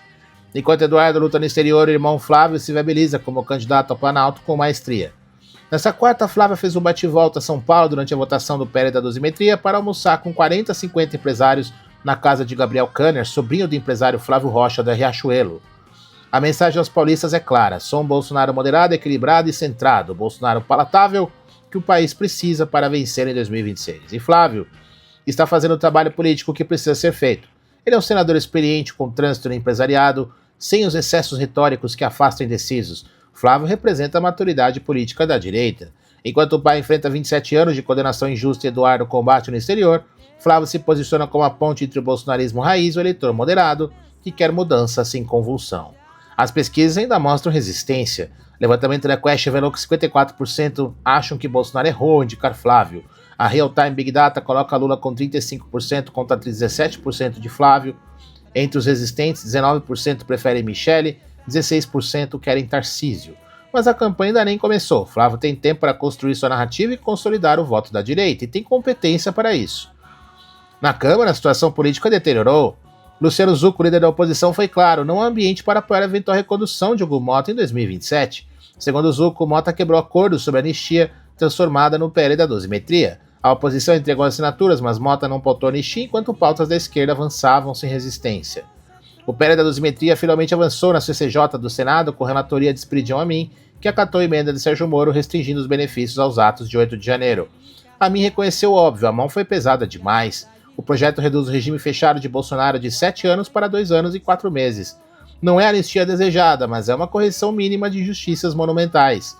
Enquanto isso, o Bolsonaro passou por perícia médica determinada por Moraes no Instituto Nacional de Criminalística da Polícia Federal.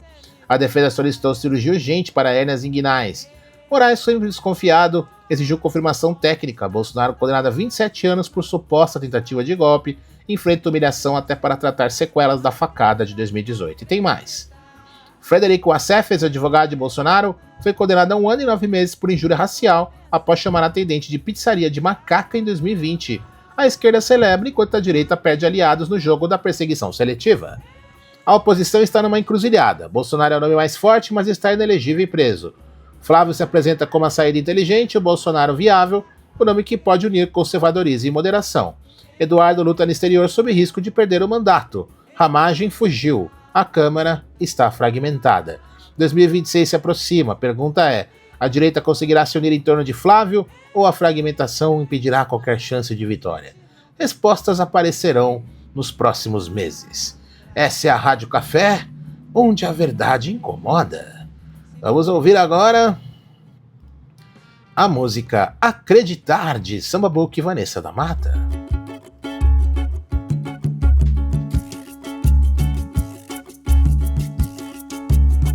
Acreditar, eu não recomeçar jamais. A vida foi em frente, você simplesmente não viu que ficou pra trás. Acreditar, acreditar, eu não recomeçar.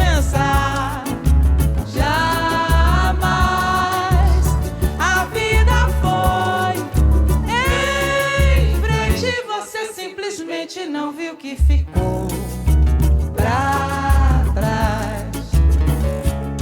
Não sei se você me enganou, pois quando você tropeçou, não viu o tempo que passou. Estamos de volta, vamos começar as notícias da Seção Mundo de hoje, que, meus amigos, América Latina pegando fogo. Venezuela cercada por maior esquadra naval da história. Trump ordena bloqueio total e declara regime terrorista enquanto Rússia ameaça o Ocidente. Começamos o giro Latam com a Venezuela literalmente cercada por água salgada e desespero. Trump ordenou o bloqueio total aos petroleiros sancionados que entram e saem do país, declarou o regime de Maduro organização terrorista estrangeira e mobilizou a maior esquadra naval já vista na América do Sul. 11 navios de guerra americanos, incluindo porta-aviões e navios de assalto anfíbio, mais aeronaves de patrulha marítima. A Venezuela está isolada. Maduro chamou Trump de grotesco e pediu paz enquanto convocava trabalhadores do petróleo do mundo inteiro para protestar contra Washington. A presidente mexicana Claudia Sheinbaum, sempre solista com ditadores, pediu à ONU que evite derramamento de sangue na Venezuela, porque a ONU resolve tudo, né? Claro. Aí vem o plot twist russo. Putin entrou na conversa prometendo apoio militar à Venezuela, alertando que a escalada pode ter consequências imprevisíveis para o Ocidente. O diretor do Departamento Latino do Kremlin avisou que mexer com Caracas é mexer com Moscou. Enquanto isso, democratas na Câmara Americana tentam limitar os poderes de guerra de Trump sobre a Venezuela, porque negociar com narcoditadores é sempre boa ideia. As sanções já funcionam. O fluxo de dólares do regime para o setor privado venezuelano deve despencar nas próximas semanas, depois que Trump apreendeu um petroleiro carregado em dezembro, ficando com navio e carga. Maduro chamou de roubo descarado, Trump chamou de confisco de bens de organização terrorista. A semântica depende do lado da cerca, é claro. Edmundo Gonçalves Ruti e Maria Corina Machado, recém-laureada com o Nobel da Paz, respaldaram o relatório da ONU documentando o agravamento da repressão venezuelana. E falando em repressão, o regime condenou um adolescente de 17 anos a 10 anos de prisão por terrorismo, incitação ao ódio e bloqueio de vias públicas. 10 anos, um adolescente, por protestar. E ainda reteve por 7 horas a equipe da rede chilena Televisión na fronteira com a Colômbia, confiscando equipamentos, deletando material jornalístico e expulsando o grupo do país. Liberdade de imprensa versão Maduro.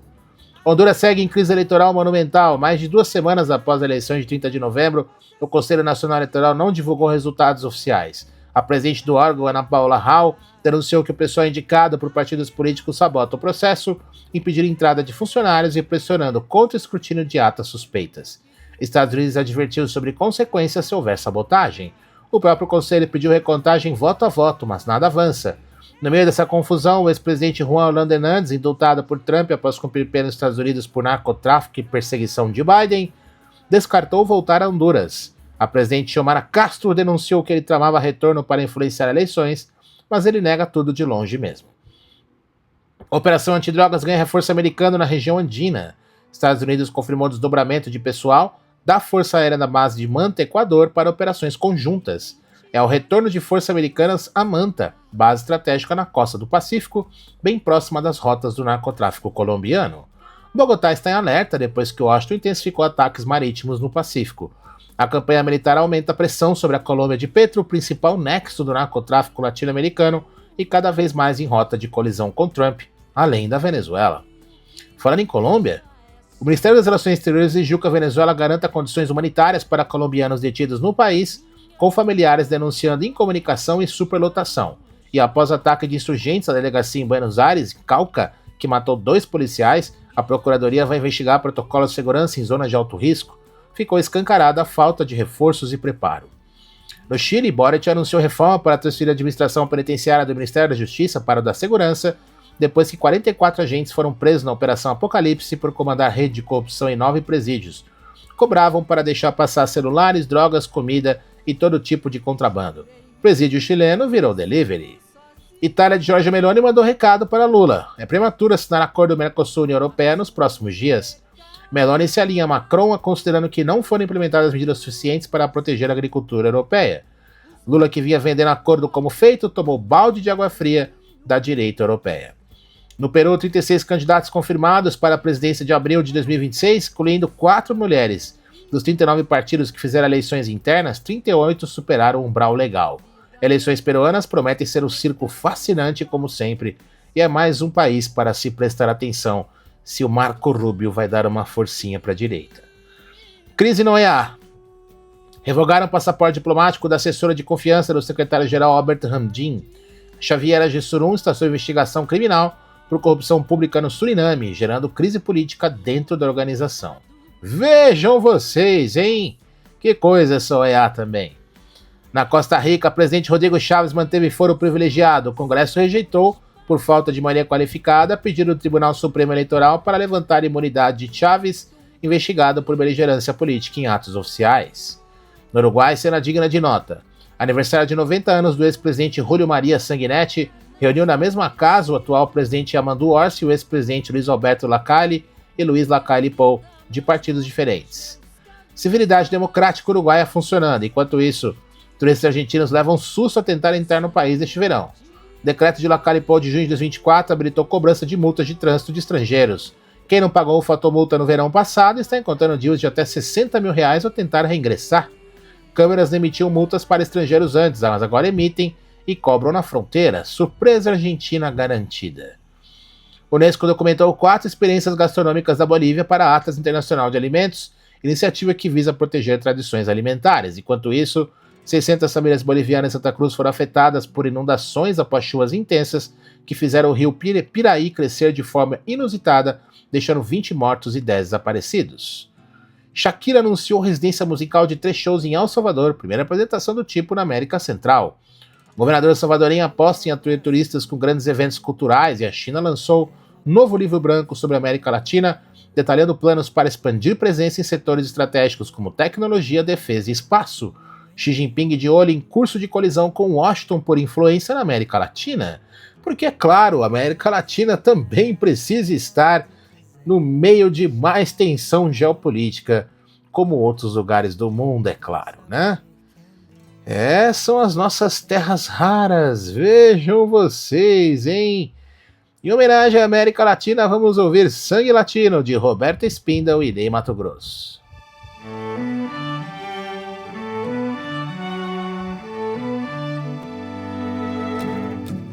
Jurei mentiras e sigo sozinha. Assumo os pecados.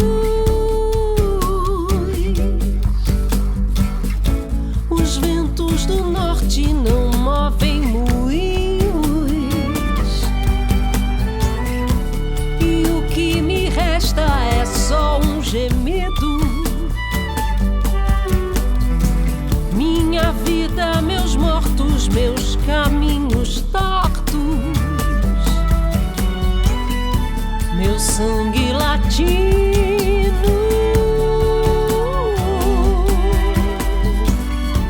minha alma cativa.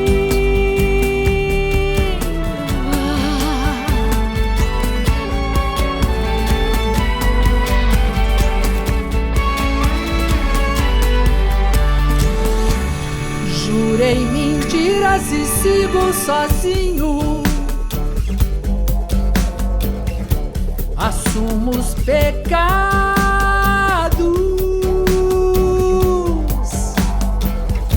Os ventos do norte não movem moinhos. E o que me resta é só um gemido. Estamos de volta, vamos para a Europa, Oriente Médio, olha só. Putin zomba da Europa e ameaça expandir guerra. A ditador promete vitória por força ou acordo, enquanto a Alemanha aprova 280 bilhões em defesa. No giro da Europa, Oriente Médio, Putin está em modo provocação máxima. O czar russo zombou dos líderes europeus nessa quarta em sua coletiva de fim de ano, deixando claro: os objetivos na Ucrânia serão alcançados por negociação ou por avanços militares. Traduzindo, acordo nos termos dele ou ele continua invadindo. E para quem ainda tinha dúvidas, o ditador ameaçou que se a Ucrânia rejeitar suas condições de paz, a guerra se expande para a Europa. Na linguagem putinesca, isso significa, abre aspas, vou liberar nossas terras históricas, eufemismo perfeito para anexar mais território ucraniano e possivelmente países vizinhos. Seu fiel escudeiro Lukashenko, ditador da Bielorrússia, entrou na dança afirmando que a Ucrânia desaparecerá do mapa se a guerra continuar. Lukashenko emprestou seu território para as tropas russas iniciarem a invasão, agora prega que devem parar antes que seja tarde. Conveniente. Putin não parou por aí. No discurso patriótico de fim de ano, declarou que não existe no mundo outro exército como o russo. Forças verdadeiramente profissionais, segundo ele, incomparáveis a qualquer outra força armada global. Modéstia nunca foi o forte do Kremlin. A resposta ucraniana veio em formato inédito. Kiev conduziu o primeiro ataque com drone submarino contra um submarino russo classe Kilo, atracado em Novorossiysk. O Serviço de Segurança confirmou danos críticos à embarcação. É o primeiro ataque subaquático conhecido desse tipo, marcando a nova fase na guerra tecnológica ucraniana contra a frota russa. Enquanto isso, a OTAN considera a resposta mais agressiva às ameaças híbridas de Moscou. O comandante supremo da aliança disse que países membros estão avaliando se precisam confrontar mais duramente a Rússia, que usa sabotagem, ciberataques e desinformação como armas de guerra. E aqui entra a comédia europeia. A Bélgica está emperrando o plano da União Europeia de confiscar ativos russos congelados, citando medo de retaliação do Kremlin. Deixa eu ver se eu entendi, hein? A Bélgica tem medo de Putin enquanto Putin ameaça invadir a Europa. Lógica impecável, hein? Mas a Alemanha levou a sério. O parlamento alemão aprovou um pacote histórico de 280 bilhões de reais para renovar sua defesa. Mísseis Patriot, sistemas Iris-T e outros equipamentos de defesa aérea. A decisão marca a guinada na postura militar alemã após décadas de pacifismo pós-Segunda Guerra. Em Haia, a Ucrânia e o Conselho da Europa assinaram a criação de comissão internacional para exigir reparações da Rússia pela guerra. Zelensky apresentou a comissão que vai permitir reclamações de indivíduos, empresas e governos pelos danos. Ele pediu aos líderes europeus acordos sobre o uso de ativos russos congelados para que Moscou sinta que continuar a guerra é inútil. Não sei se vai funcionar não, viu? Mas enfim, Europa e Estados Unidos dizem avançar em plano para blindar a Ucrânia, embora funcionários europeus sejam preocupados que o trabalho diplomático seja irrelevante sem resolver disputas fundamentais. No Iêmen, forças separatistas do Conselho de Transição do Sul tomaram a região petrolífera-chave e pede aos Estados Unidos parceria contra os Houthis apoiados pelo Irã. O STC afirma controlar todos os 8 governatorados do Sul e está preparado para servir como parceiro de linha de frente contra Houthis. Al-Qaeda e Irmandade Muçulmana também. Mais um fronte no xadrez geopolítico do Oriente Médio. Em Israel, Netanyahu exigiu que governos ocidentais ajam para combater o antissemitismo. O berberismo demandou ação imediata para garantir a segurança de judeus ao redor do globo, alertando que é preciso prestar atenção aos avisos de Israel. A declaração vem após onda global de ataques e planos terroristas para atacar inclusive cristãos no Natal. Falando em ataques, onda global de planos terroristas acende alarmes sobre vulnerabilidade ocidental. O ataque terrorista em celebração do Hanukkah em Sydney, combinado com a prisão na Alemanha de 5 suspeitos islâmicos acusados de planejar ataque a mercado de Natal, renova temores de que as democracias ocidentais entrem em era mais perigosa, o terrorismo islâmico voltando com força enquanto o Ocidente se preocupa com pronomes e mudança climática. E numa nota bem diferente, a União Europeia aprovou fundo para financiar aborto, para financiar o homicídio, ou melhor, o infanticídio dentro do ventre das mães, em países com restrições no bloco. O Parlamento Europeu aprovou nesta quarta proposta My Voice, My Choice. Vejam vocês, hein? Que prevê que moradoras de países onde o aborto é restrito possam viajar para outros membros da União Europeia para realizar o procedimento custeado pelo Fundo Europeu. Vejam vocês, hein? A Comissão Europeia decide em março se adota a proposta. Europa progressista fazendo o que faz de melhor, financiar o assassinato de bebês no ventre das mães, enquanto Putin ameaça invadir.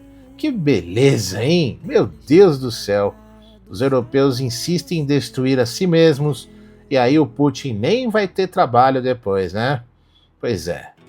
Antes da nossa próxima notícia, vamos ouvir Eu e Você Sempre, de Martins.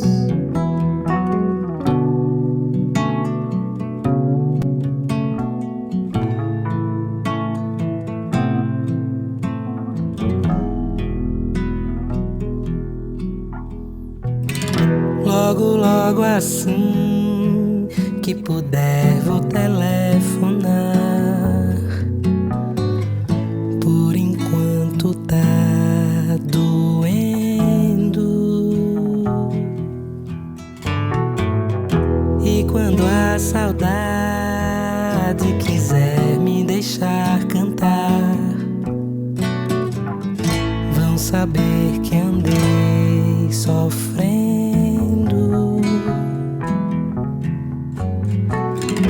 E que agora longe de mim você possa enfim ter felicidade, nem que faça um tempo ruim, não se sinta assim só pela metade. Ontem demorei pra dormir, tava assim, sei lá, meio passional por dentro. Se eu tivesse o dom de fugir pra qualquer lugar. Estamos de volta e olha só, massacre antissemita em Sydney era evitável? Atirador renovou a licença após filho ser investigado por terrorismo do ISIS? No Giro Ásia Pacífico, a Austrália enterra seus mortos e descobre que a tragédia era evitável. Começaram nessa quarta os funerais das vítimas do massacre antissemita de Sydney, onde atiradores alvejaram judeus celebrando Hanukkah. Centenas de lutados choraram nas sinagogas entre dor dilacerante e declarações de fé. E aí vem um escândalo que deixa o país atônito. O atirador Sajid Akran, de 50 anos, renovou sua licença de armas em 2020, apenas um ano depois que seu filho Navid caiu sob vigilância da inteligência australiana por ligações com o terrorista condenado do Estado Islâmico. A licença foi aprovada em 2023, permitindo que Akran adquirisse legalmente 6 armas de fogo, as mesmas que depois usou no massacre, detalhe digno de nota. A CRAN tentava obter licença desde 2015, mas a solicitação havia expirado por não fornecer fotografia. Quer dizer, a burocracia funcionou para exigir uma selfie, mas não para barrar um terrorista. Navid, o filho, ficou 6 meses na lista de observação em 2019, antes que as autoridades decidissem que ele não representava ameaça imediata. Spoiler, representava.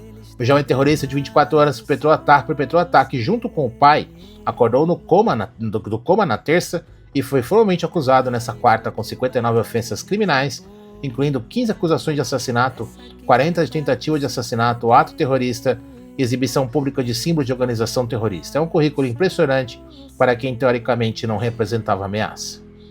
O primeiro-ministro de Nova Gales do Sul, Chris Minns, convocou o parlamento na próxima semana para reformas nas leis de armas. Entre as propostas, permitir que a polícia de inteligência criminal não apenas antecedentes para aprovar licenças, além de possível limite no número de armas por pessoa e proibição de não-cidadãos possuírem armas de fogo. Pois é, mas será que é isso que funciona? Não sei. A comunidade judaica australiana resume o horror numa única frase: fomos provados certos. Após o massacre de 7 de outubro em Israel, um sentimento de dormência dolorosa se instalou sobre o mundo judaico, incluindo a vibrante comunidade australiana. Avisos foram dados sobre a escalada do antissemitismo e ninguém ouviu.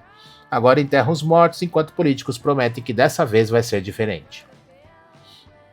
Nas Filipinas, Manila apresentou um novo protesto diplomático contra a China pelo ataque de 2 de dezembro a pescadores filipinos.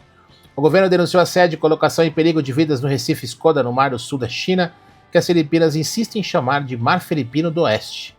Pequim segue ignorando solenemente o direito internacional e pressionando Manila por mar, porque quem precisa de tribunais internacionais quando se tem a maior marinha da Ásia, né? No Camboja, soldados descreveram de leitos hospitalares exposição a gás tóxico. Dezenas foram hospitalizados com problemas respiratórios após acidente que autoridades cambojanas ainda investigam. Um soldado, Ko Yong, disse que foi forçado a recuar após a exposição que descreveu como um gás tóxico. O episódio misterioso segue sem explicação oficial. Na Coreia do Sul, a Han Assistance garantiu o contrato de 720 milhões de reais para desenvolver radar para escudo antimísseis de próxima geração do país. O sistema multifuncional será integrado à defesa coreana contra ameaças balísticas da Coreia do Norte, porque Pyongyang não demonstra sinais de querer parar de lançar fogos de artifício nucleares. No Japão, a Universidade de Hokkaido fortalece o engajamento internacional antes de seu 150º aniversário, realizando evento em Singapura para consolidar-se como polo acadêmico asiático de ponta. Em notas culturais do Pacífico, a OPPO anunciou vencedores globais dos Prêmios de Fotografia 2025, celebrando criatividade em fotografia móvel. Montevideo, na China, lançou sua 27ª temporada de Gelo, Neve e Fontes Termais, com show de luz espetacular em torres de 218 metros de altura. Nos Jogos do Sudeste Asiático em Bangkok, a esgrimista Mita Bertia de Singapura venceu o compatriota na final de um florete individual feminino, enquanto Dani Andiga Hazali garantiu o histórico ouro no Silat para Singapura aos 20 anos, realizando o sonho de infância. Olha aí os esportes aí. Ásia-Pacífico entre luto, tensões territoriais, desenvolvimento militar e celebrações esportivas. O de sempre, só que dessa vez com funerais que poderiam ter sido evitados. Vamos ouvir agora Cosmic Bruise, de Clara Luzia.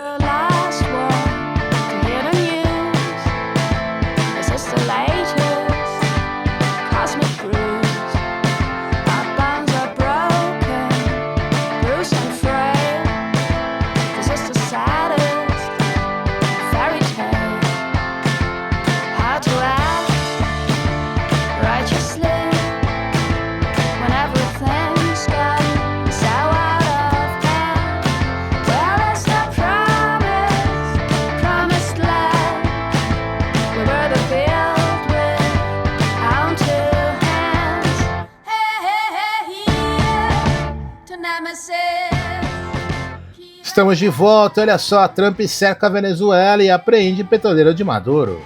Jack Smith depõe no Congresso sobre lawfare, enquanto o ex-promotor nega a motivação política.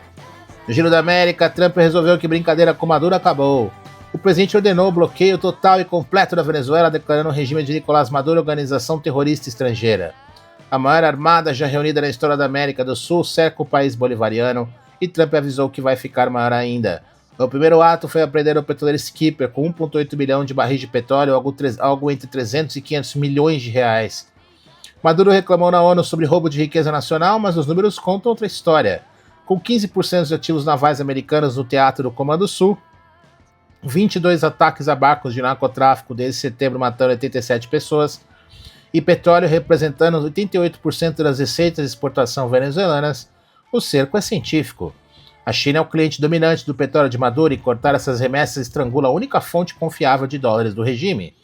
Maduro está encurralado sem opções de retaliação que não piorem seu próprio sufoco, cerco perfeito. Enquanto Trump aperta o torniquete geopolítico, em Washington teve Jack Smith no banco dos réus do Capitólio. Jack Smith, que é o Alexandre de Moraes americano.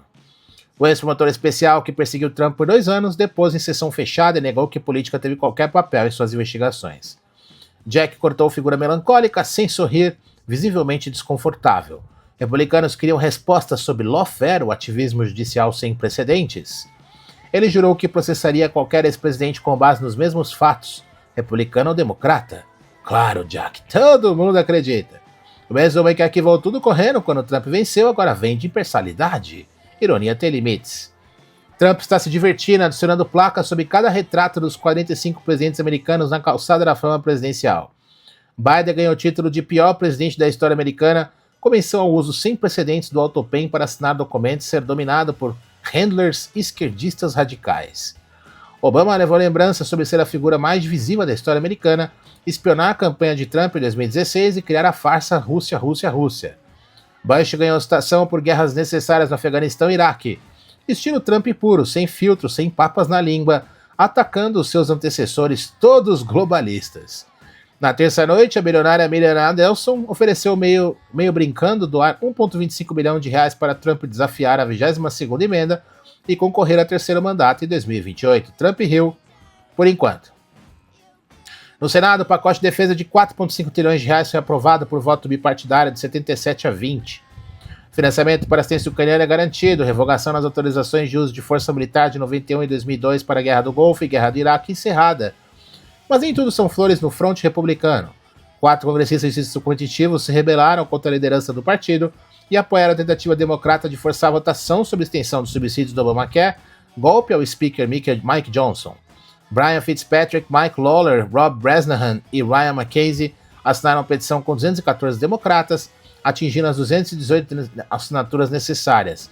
Johnson insistiu que não perdeu o controle, mas é a 4ª petição de dispensa este ano a ter sucesso.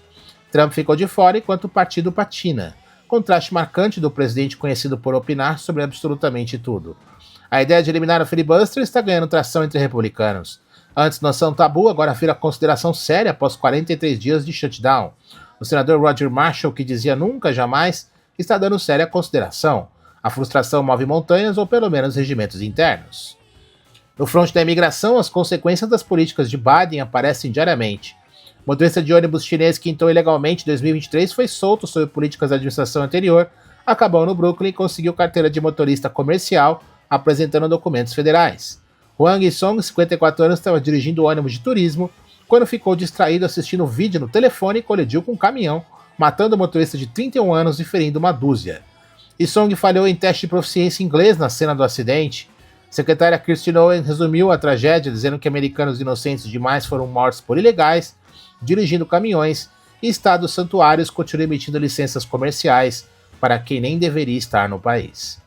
Em Charlotte, áudios do 911 revelaram bons samaritanos tentando salvar vítima de ataque brutal por um hondurenho deportado 2 vezes. Oscar Gerardo Solorzano Garcia, 33 anos, ficha criminal violenta, atacou Kenan Dobb, 24 anos, com faca antes de fugir. O FBI criticou retornos ilegais repetidos do suspeito.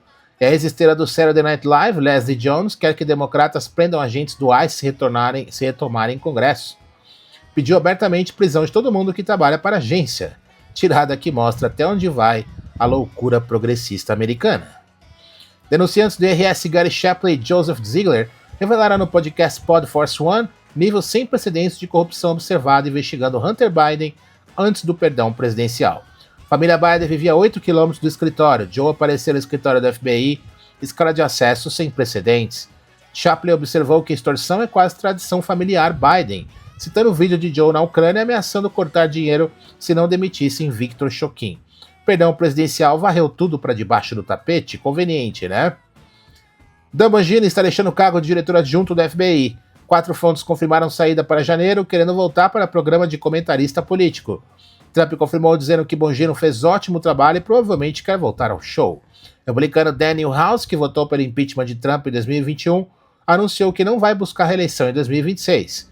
Um dos poucos que votaram contra Trump e sobreviveram politicamente até agora, decidiu encerrar mais de 25 anos de serviço. Escrevendo está na parede, para quem ficou do lado errado da história.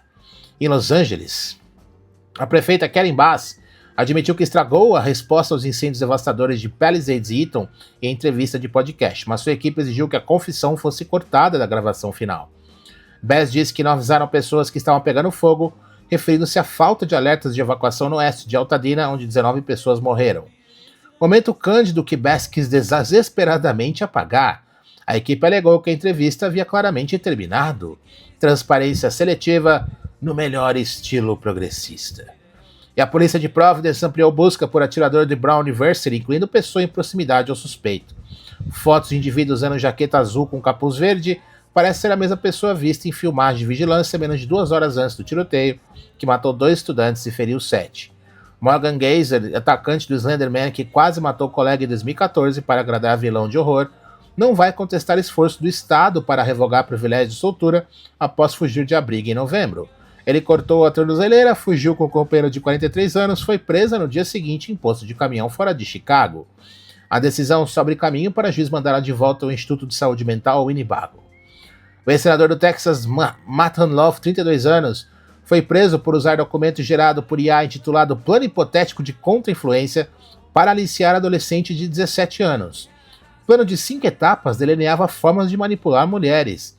Vítima dizia que sentia medo porque Love tinha processo sobre como matar alguém e carregava arma oculta. IA sendo usada para o mal, capítulo 847. A advogada Stella Alan Jackson assumiu defesa de Nick Reiner, filho do cineasta Rob Reiner, acusado de matar ambos os pais a facadas em Brentwood. Jackson, ex-promotor que processou Phil Spector e defendeu Kevin Spacey e Karen Reed com sucesso, enfrenta agora um dos casos mais sombrios de Hollywood.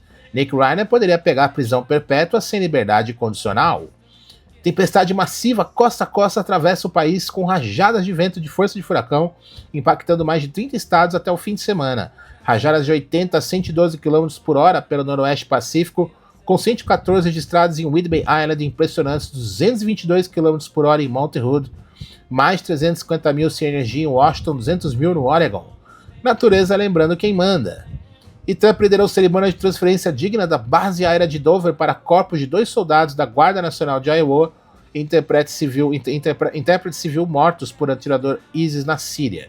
Os sargentos Edgar Torres Tovar, de 25 anos, e William Howard, de 29 anos, junto com o intérprete Ayad Mansour Sakat, foram mortos em emboscada a forças de segurança apoiando operações antiterrorismo.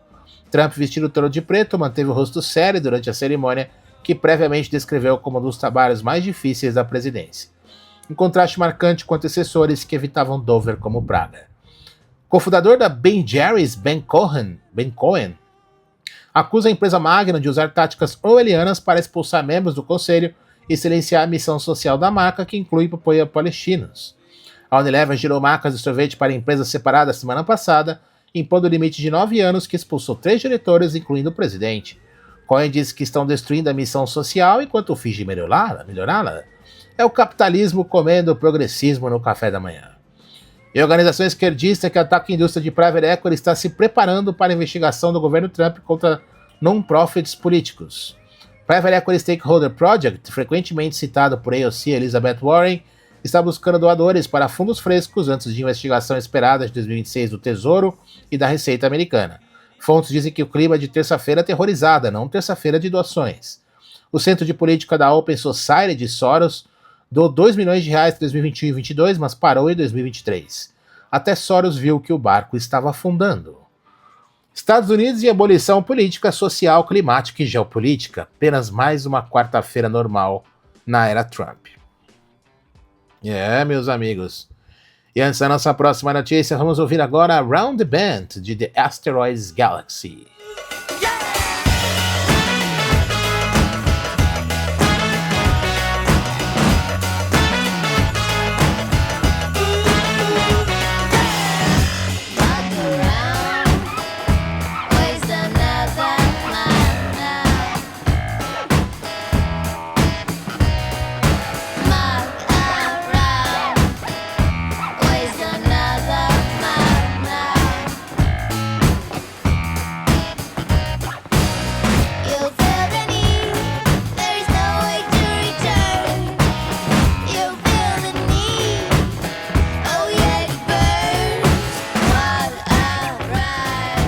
Chegamos à nossa última notícia do programa, no qual a gente vai falar da notícia que está na manchete de hoje.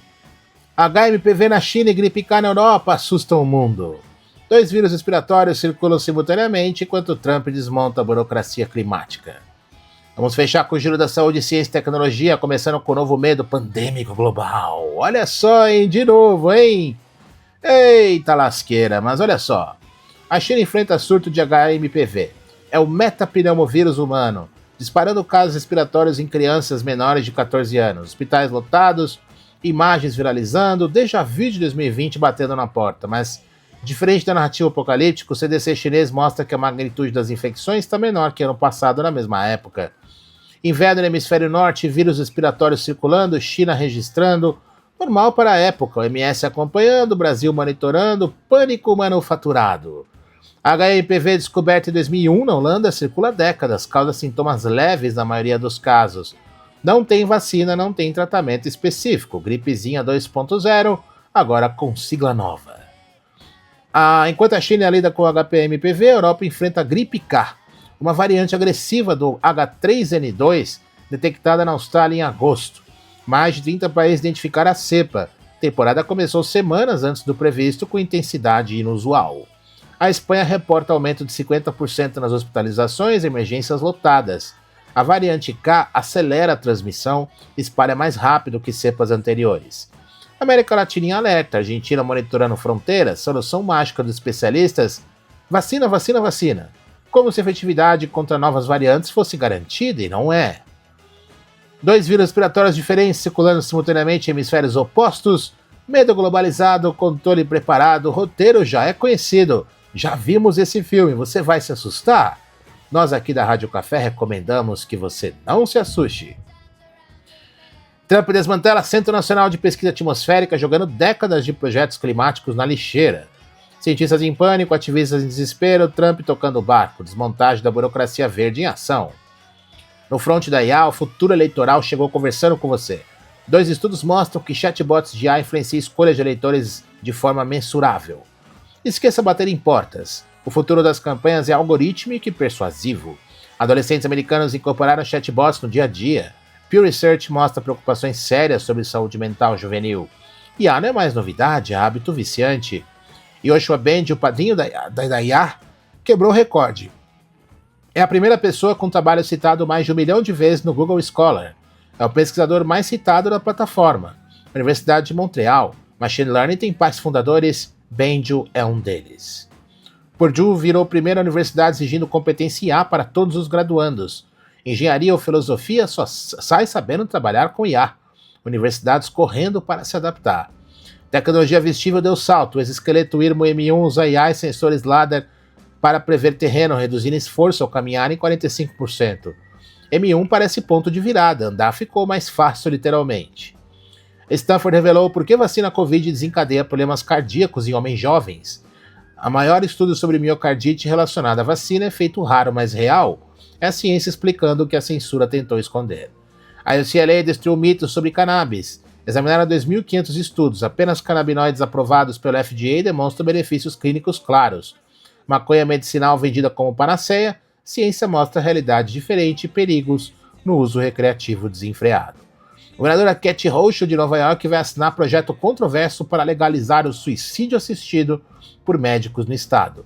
Encerrando a batalha de anos, Nova York se junta aos estados que permitem pessoas terminalmente doentes tirarem próprias vidas. Apelidaram de Kathy Kevorkian nas redes. O futuro distópico chegou com carimbo progressista. Vejam vocês, hein?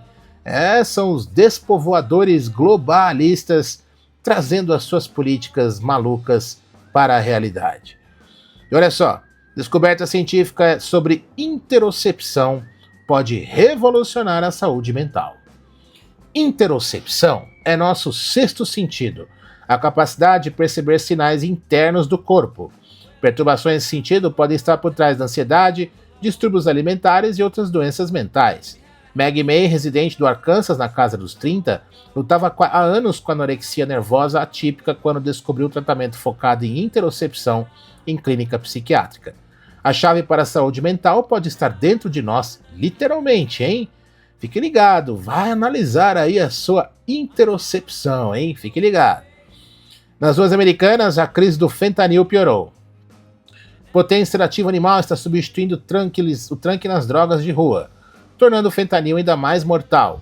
Poderoso tranquilizante veterinário saturando o suprimento de drogas, alimentando surtos de overdose em massa em Chicago e Filadélfia. Foi detectado em Nova York ano passado. O inferno das drogas desceu mais um andar. O professor de MIT Nono Loureiro, assassinado a tiros, foi encontrado no saguão do prédio por vizinho que ouviu disparos. Ele era um amado professor de ciência nuclear, especialista em fusão nuclear. É mais um especialista em energia morrendo aí, né? Estranho. Estranho. Ele foi morto em sua casa de 1,4 milhão de dólares, cerca de 8 milhões de reais. O vizinho ligou para 911, 911, junto com a esposa do acadêmico. Tragédia em Boston. Estudo mostra que americanos mais velhos estão impulsionando polarização política e teorias de conspiração online, enquanto a geração Z tende a ser mais focada em questões do que em guerra partidária. Com idade vem mania de mídia social, mostram os dados. Os boomers descobriram o Facebook e querem vingança. O grande tubarão branco pioneiro chamado Ripple está surpreendendo especialistas. Com 3,5 metros e quase 360 quilos, ele está quebrando novo terreno ao se aventurar profundamente no Golfo do México. Seus movimentos marcam alguns dos primeiros tubarões brancos rastreados documentados a viajar tão longe nessas águas. É o Ripple explorando onde poucos tubarões foram antes. Orcas residentes no sul estão à beira do abismo e a ciência que poderia salvá-las enfrenta cortes de financiamento.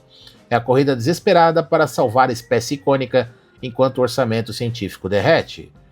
Descoberta cósmica estranha pode ser a primeira superquilonova já observada. A combinação de supernova e quilonova produziu explosão espacial rara que astrônomos nunca viram antes. 2 eventos cósmicos massivos em um só.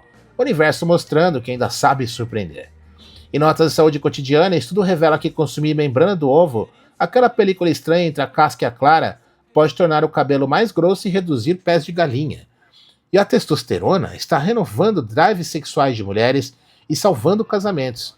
Número crescente de mulheres recorrendo a tratamentos para aliviar sintomas da menopausa. E o hábito britânico de tomar chá pode ajudar mulheres a ter ossos mais fortes conforme envelhecem, pesquisa australiana mostra. Finalizando a sessão de saúde, o Tribunal de Justiça alegou o pedido da Novo Nordics para extensão do patente da semaglutida, princípio ativo do Ozempic e Wegovy. A expiração foi mantida, boa notícia para farmácias. O mercado de emagrecimento vai explodir com genéricos. A era dos GLP-1 baratos chegou. E assim fechamos mais uma edição intensa da Rádio Café. Cobrimos 38 notícias que conectam os fios soltos do caos global. Em economia, vimos o dólar subindo, o mercado derretendo com medo de 2026, Haddad fazendo mágica fiscal enquanto o agro brasileiro conquista o mundo. No Brasil, o crime organizado expandindo o delivery de drogas. STF consolidando estado penal seletivo. Lula entre broncas ministeriais e ameaças ao Congresso, pérda da dosimetria avançando, enquanto o Flávio se viabiliza para 2026. No mundo, HMPV assustando a China, gripe K assustando a Europa em sincronia pandêmica suspeita. Venezuela sitiada pela maior esquadra naval da história enquanto Putin zomba da Europa. Massacre antissemita evitável em Sydney, Jack Smith, o Moraes americano depondo sob o lawfare anti-Trump e IA mostrando o poder real de manipular eleições enquanto Trump desmonta a burocracia climática. Do metapneumovírus ao Ozempic genérico, da toga bandida aos chatbots persuasivos, das facções criminosas aos exoesqueletos com IA, estamos vivendo a convergência de todas as crises que avisamos que viriam. 2 vírus respiratórios simultâneos, Maduro cercado, Putin ameaçado, terrorismo voltando, vacinas sendo finalmente investigadas, suicídio assistido legalizado e humanidade aumentada por máquinas. O novo normal é o medo do normal. Gripe K assustará os preparados? Ou é só mais uma rodada no teatro do terror sanitário? O século XXI entregou a conta. Essa quarta-feira de Mercúrio entregou as mensagens dos deuses. A gente se vê amanhã para decifrar mais enigmas aqui no nosso programa.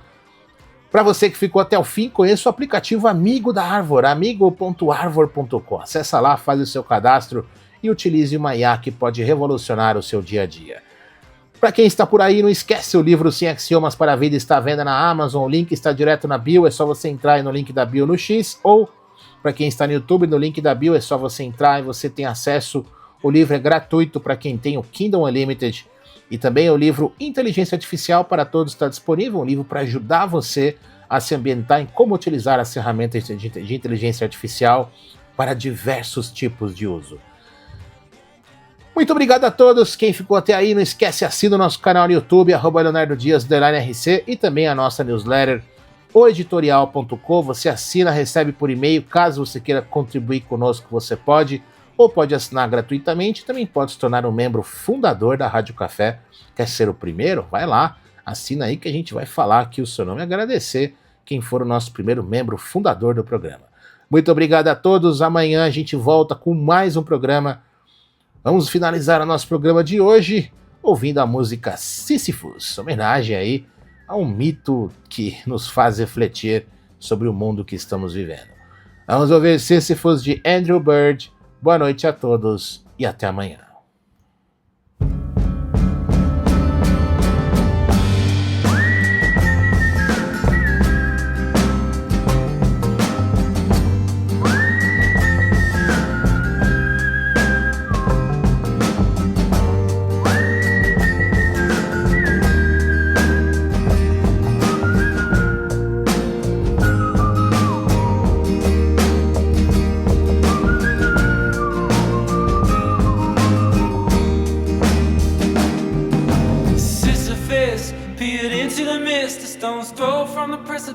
Paused. Did he jump or did he fall as he gazed into the morning mist? Did he raise both fists and say to hell with this and just let the rock roll? Let it roll, let it crash down low. There's a house down there but I lost it long ago.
You know I'd rather turn and burn and scale this edifice, yeah.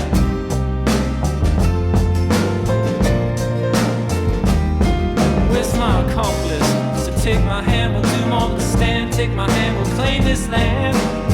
Take my hand and we'll let the rock roll. Let it roll, let it crash down low. There's a house down there but I lost it long ago.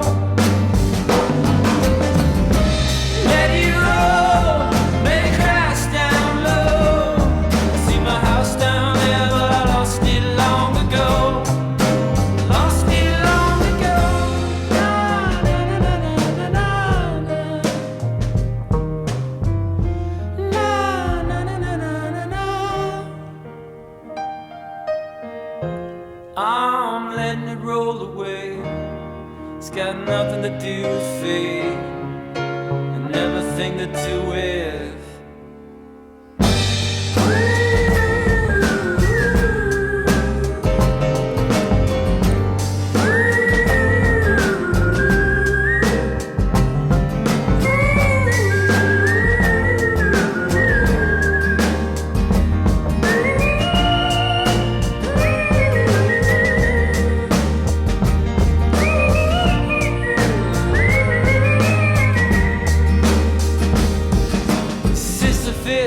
peered into the mist, a stone's throw from a precipice. Pause.